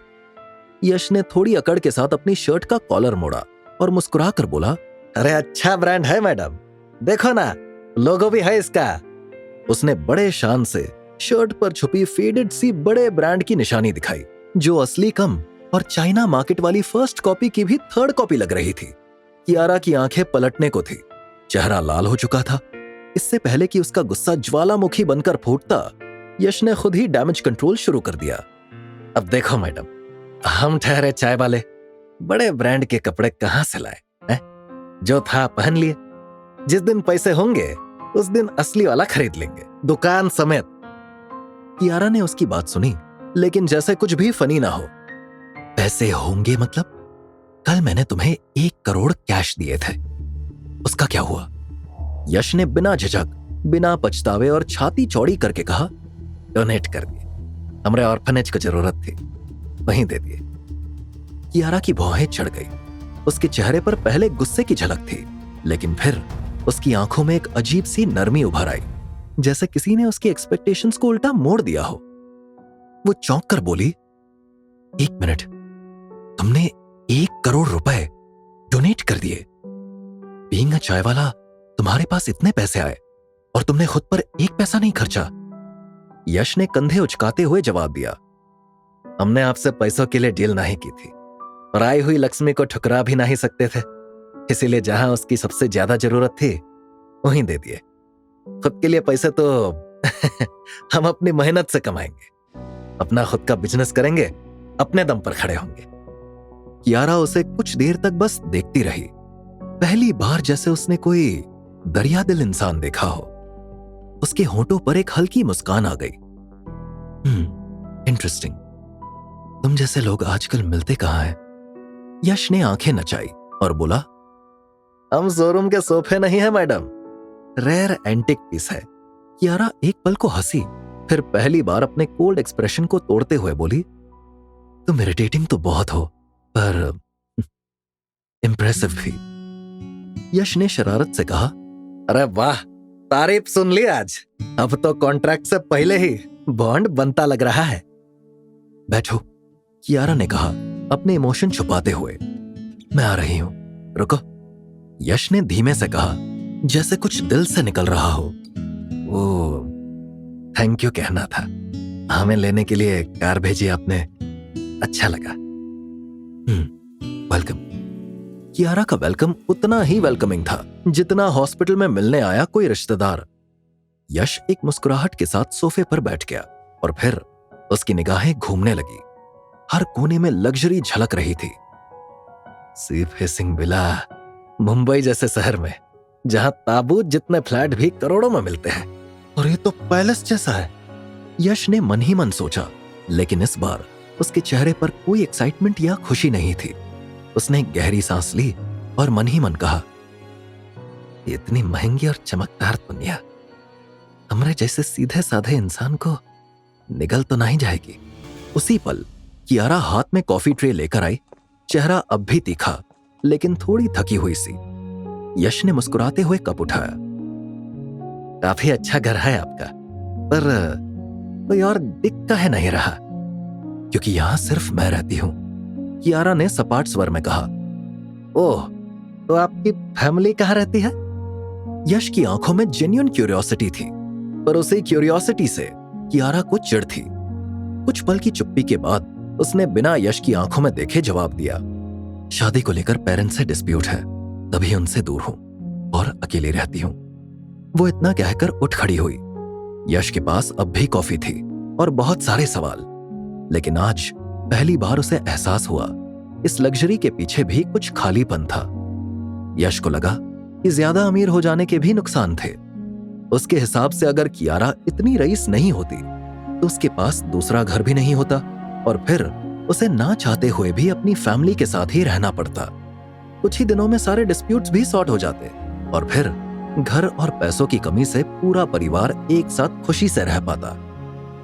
यही सब सोचते हुए उसने श्रुति के बारे में सोचा और कहा, एक तरफ कियारा है जो शादी को लेकर अपने पेरेंट्स से दूर रह रही है, दूसरी तरफ वो बेचारी श्रुति को देखो, पापा ना होने की वजह से उसकी और कामनी आंटी की लाइफ में कितनी सारी प्रॉब्लम्स है। उस साला मोहित भी श्रुति के पापा के ना होने की वजह से उसे परेशान कर रहा है। अगर वो होते तो शायद उसकी इतनी हिम्मत ना होती। यश ने जैसे ही मोहित के बारे में सोचा, अचानक से उसे उस फोटो की याद आ गई जो उस रात ली गई थी, जिस रात पहली बार यश कियारा से मिला था। लेकिन वो फोटो मोहित के पास आई कैसे? उसने कियारा की तरफ देखा जो कॉफी की चुस्कियां ले रही थी और अपने आप से कहा, हमें कियारा से फोटो के बारे में पूछना चाहिए, कहीं मोहित को इनके थ्रू ही तो फोटो नहीं मिला। यश कुछ देर के लिए खामोश रहा, तभी कियारा ने कॉफी खत्म की और रिलैक्स हुई। यश को सवाल पूछने का मौका दिखा और उसने कहा, अच्छा, हमारी और आपकी जो फोटो थी वो रात की, जो आपने हमें दिखाई थी और कहा था कि किसी ने चुपके से वो रात खींच ली थी, वो आपने किसी को भेजी थी क्या? कियारा चौंकते हुए बोली, What the hell? Are you out of your senses? क्या ये किसी तरह का मजाक है? मैं अपनी फोटो किसी और को क्यों भेजूंगी? लेकिन 1 मिनट, तुम ये सवाल क्यों कर रहे हो? क्या तुमने वो फोटो किसी और के पास देखी है? यश बिल्कुल नहीं सकपकाया और फेक स्माइल करते हुए बोला, अरे नहीं, हम बस ऐसे ही पूछ रहे थे। तो क्या है ना, हमारे लिए जानना जरूरी है कि हमारी तुम्हारे साथ वाली फोटो कितने लोगों के पास है। यश की बात सुनकर कियारा ने अपना माथा पकड़ लिया। उसे गुस्सा तो बहुत आ रहा था, लेकिन उसने गुस्सा कंट्रोल किया और कहा, ऐसी क्यूरियोसिटी को थोड़ा दबा कर रखो, मैं वैसे ही टेंशन में रहती हूं और टेंशन ना दो मुझे। लेकिन यश कहीं खो गया। सोच में डूबा हुआ उसने खुद से कहा, अगर कियारा ने वो फोटो नहीं दी तो फिर मोहित के पास वो फोटो आई कैसे? क्या किसी और ने ली थी? और कौन और काहे? उसके दिमाग में सवालों की आंधी चल रही थी। कियारा ने उसकी खोई हुई नजरों को देखा और फिर टोका, वैसे मैंने तुम्हें सुबह एक अग्रीमेंट भेजा था मैसेज पर, तुमने देखा क्या? काफी इंपॉर्टेंट अग्रीमेंट था। आई होप तुमने पढ़ लिया होगा। यश ने चौंक कर उसकी ओर देखा, जैसे किसी गहरे सपने से बाहर निकला हो। उसने बात को टालते हुए जवाब दिया, हाँ, आया तो था एक अग्रीमेंट, लेकिन वो अग्रीमेंट हमने अभी तक खोलकर देखा नहीं है। अच्छा, जरूरी था क्या? वैसे हम आपको एक बढ़िया रील भेजे थे, आपने सीन करके काहे छोड़ दिया उसे? एक हाहा रिएक्ट कर देती तो कहाँ जाता आपका? यश ने मासूम सी मुस्कान के साथ कहा, आर यू फॉर रियल? तुम्हें पता है वो अग्रीमेंट कितना इंपॉर्टेंट था? कियारा कई बार बुला चुकी थी, लेकिन जब यश नहीं आया तो आखिरकार उसने शेर सिंह को भेजा और वो यश को वैसे ही उठाकर ले आया, जैसे स्कूल से बंक मारते किसी बच्चे को पकड़ लाया जाता है। अब सामने बैठा था यश, हाथ में कॉफी का कप, पैर फैलाकर सोफे पर डटा हुआ, और सामने खड़ी थी कियारा जो बस फटने ही वाली थी। तुम किसी भी चीज को इतना लाइटली क्यों लेते हो यश? उसने गुस्से में पूछा। यश ने अपनी बिंदास मुस्कान के साथ जवाब दिया, ठीक है बाबा, गलती हो गई, अब बताओ ना, करना क्या है? कियारा ने गहरी सांस ली। तुम्हें इस डील को लेकर सीरियस होना पड़ेगा, यूं ही चलने वाला नहीं है। उस अग्रीमेंट को अब तक पढ़ लेना चाहिए था तुम्हें। यश ने उसी वक्त जोर से कॉफी की चुस्की ली, इतनी जोर से कि कप के वाइब्रेशन से सोफा तक हल्का हिल गया। कियारा ने सिर पकड़ लिया। ओह गॉड, ये आदमी! यश उठने लगा। अरे कौन बात नहीं, अभी पढ़ते हैं अग्रीमेंट, देख लेंगे उसमें क्या है। कियारा ने यश को एक प्रिंटेड एग्रीमेंट थमाया और कहा, लो यही एग्रीमेंट है, अब साइन करो, और अगर नहीं कर सकते हो तो अंगूठा ही लगा दो। यश ने एग्रीमेंट पकड़ते हुए भौहें चढ़ाई। ओ मैडम, साइन करना आता है हमें, गवार मत समझो, ठीक है? फिर उसने पेपर्स को पलटा और अचानक ठिठक गया। Agreement of fake boyfriend? ऐसा भी एग्रीमेंट बनाया जाता है क्या? उसने हैरानी से पूछा। ये तो पूरा पढ़ना पड़ेगा, पर पता तो चले कि किस चक्कर में डाला जा रहा है हमें। कियारा ने थोड़ा हंसते हुए बिना किसी फिल्टर के कहा, तुमसे पढ़ा भी जाएगा। I mean, काफी डिफिकल्ट हिंदी वर्ड्स है। यश ने जवाब दिया, हिंदी आप जैसे अमीर लोगों के लिए मुश्किल होगी मैडम, हमारे लिए नहीं, हमें अपनी राष्ट्रभाषा अच्छे से आती है। यश ने आंखें नीचे की और एग्रीमेंट को पूरी गंभीरता से पढ़ना शुरू कर दिया।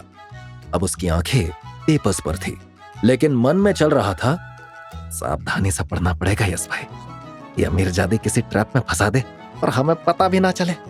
वो एकदम ध्यान लगाकर एग्रीमेंट पढ़ने लगा, जैसे वो कोई सरकारी परीक्षा हो और हर लाइन में कोई ट्रिक क्वेश्चन छुपा हो। उसी वक्त कियारा का फोन बजा। उसने एक रुकती हुई नजर यश पर डाली और अपना मोबाइल लेकर गार्डन की तरफ चली गई। यश ने फिर से एग्रीमेंट की ओर देखा और पढ़ना शुरू किया। यशपाल कियारा अग्रवाल की प्राइवेट लाइफ में दखल नहीं देगा। यशपाल कियारा अग्रवाल का बॉयफ्रेंड होते हुए भी उसके साथ कोनो शारीरिक, भावनात्मक या मानसिक जबरदस्ती नहीं करेगा। यशपाल कियारा के नाम, चेहरे या ब्रांड से जुड़ा कोनो भी लाभ उसकी अनुमति के बिना नहीं उठा सकेगा। वह उसे बिना इजाजत के छू भी नहीं सकेगा। यश की आंखें चौड़ी हो गई। उसने वो लाइन 2-2 बार पढ़ी। मतलब पूरे डील में रोमांस का आर भी नहीं है, सिर्फ रूल्स ही रूल्स। वो बुदबुदाया और फिर सोफे पर थोड़ा पीछे टिकते हुए सोचा, चलो ठीक है, एंटरटेनमेंट नहीं मिलेगा लेकिन पैसा तो मिलेगा। 10-20 करोड़ मिलेंगे, ऑर्फनेज के बच्चों की जिंदगी सेट हो जाएगी और हम भी अपने लिए एक जिंदगी बना लेंगे। कॉन्ट्रैक्ट पूरा होते ही मैडम को बाय बाय। तभी अचानक उसके सामने 2 परछाइयां उभरी। उसके अपने 2 ऑल्टरनेट ईगोस, एक पॉजिटिव यश और एक नेगेटिव वाला। पॉजिटिव यश ने मुस्कुराकर कहा, अरे साइन कर दे यश, ये मौका फिर नहीं मिलेगा। अरे तो ऑर्फनेज के बच्चों के लिए ही तो ये सब कर रहा है ना। यश ने गहरी सांस ली और जवाब दिया, 90 लाख पहले ही डोनेट कर चुका हूं उनके लिए। ये एग्रीमेंट के चलते हम और पैसा डोनेट करेंगे। नेगेटिव यश तिरछा मुस्कुराया, अरे तो क्या करेगा, उनके लिए जेल चला जाएगा। ये एग्रीमेंट एक चमचमाती जेल है। नो लव, नो रिस्पेक्ट, बस कियारा की गुलामी। पॉजिटिव यश ने धीमे से कहा, कियारा कोनो बुरी इंसान नहीं है, उसने कभी किसी को नुकसान नहीं पहुंचाया। वो बस टूटी हुई है और तुझे उसकी हेल्प करनी चाहिए। नेगेटिव यश हंस पड़ा। आगे की कहानी जानने के लिए देखिए अगला एपिसोड सिर्फ पॉकेट एफएम के यूट्यूब चैनल पर, और चाय वाला बना बिलियनर के सारे एपिसोड्स को सुनने के लिए डिस्क्रिप्शन में दी लिंक से डाउनलोड करें पॉकेट एफएम ऐप।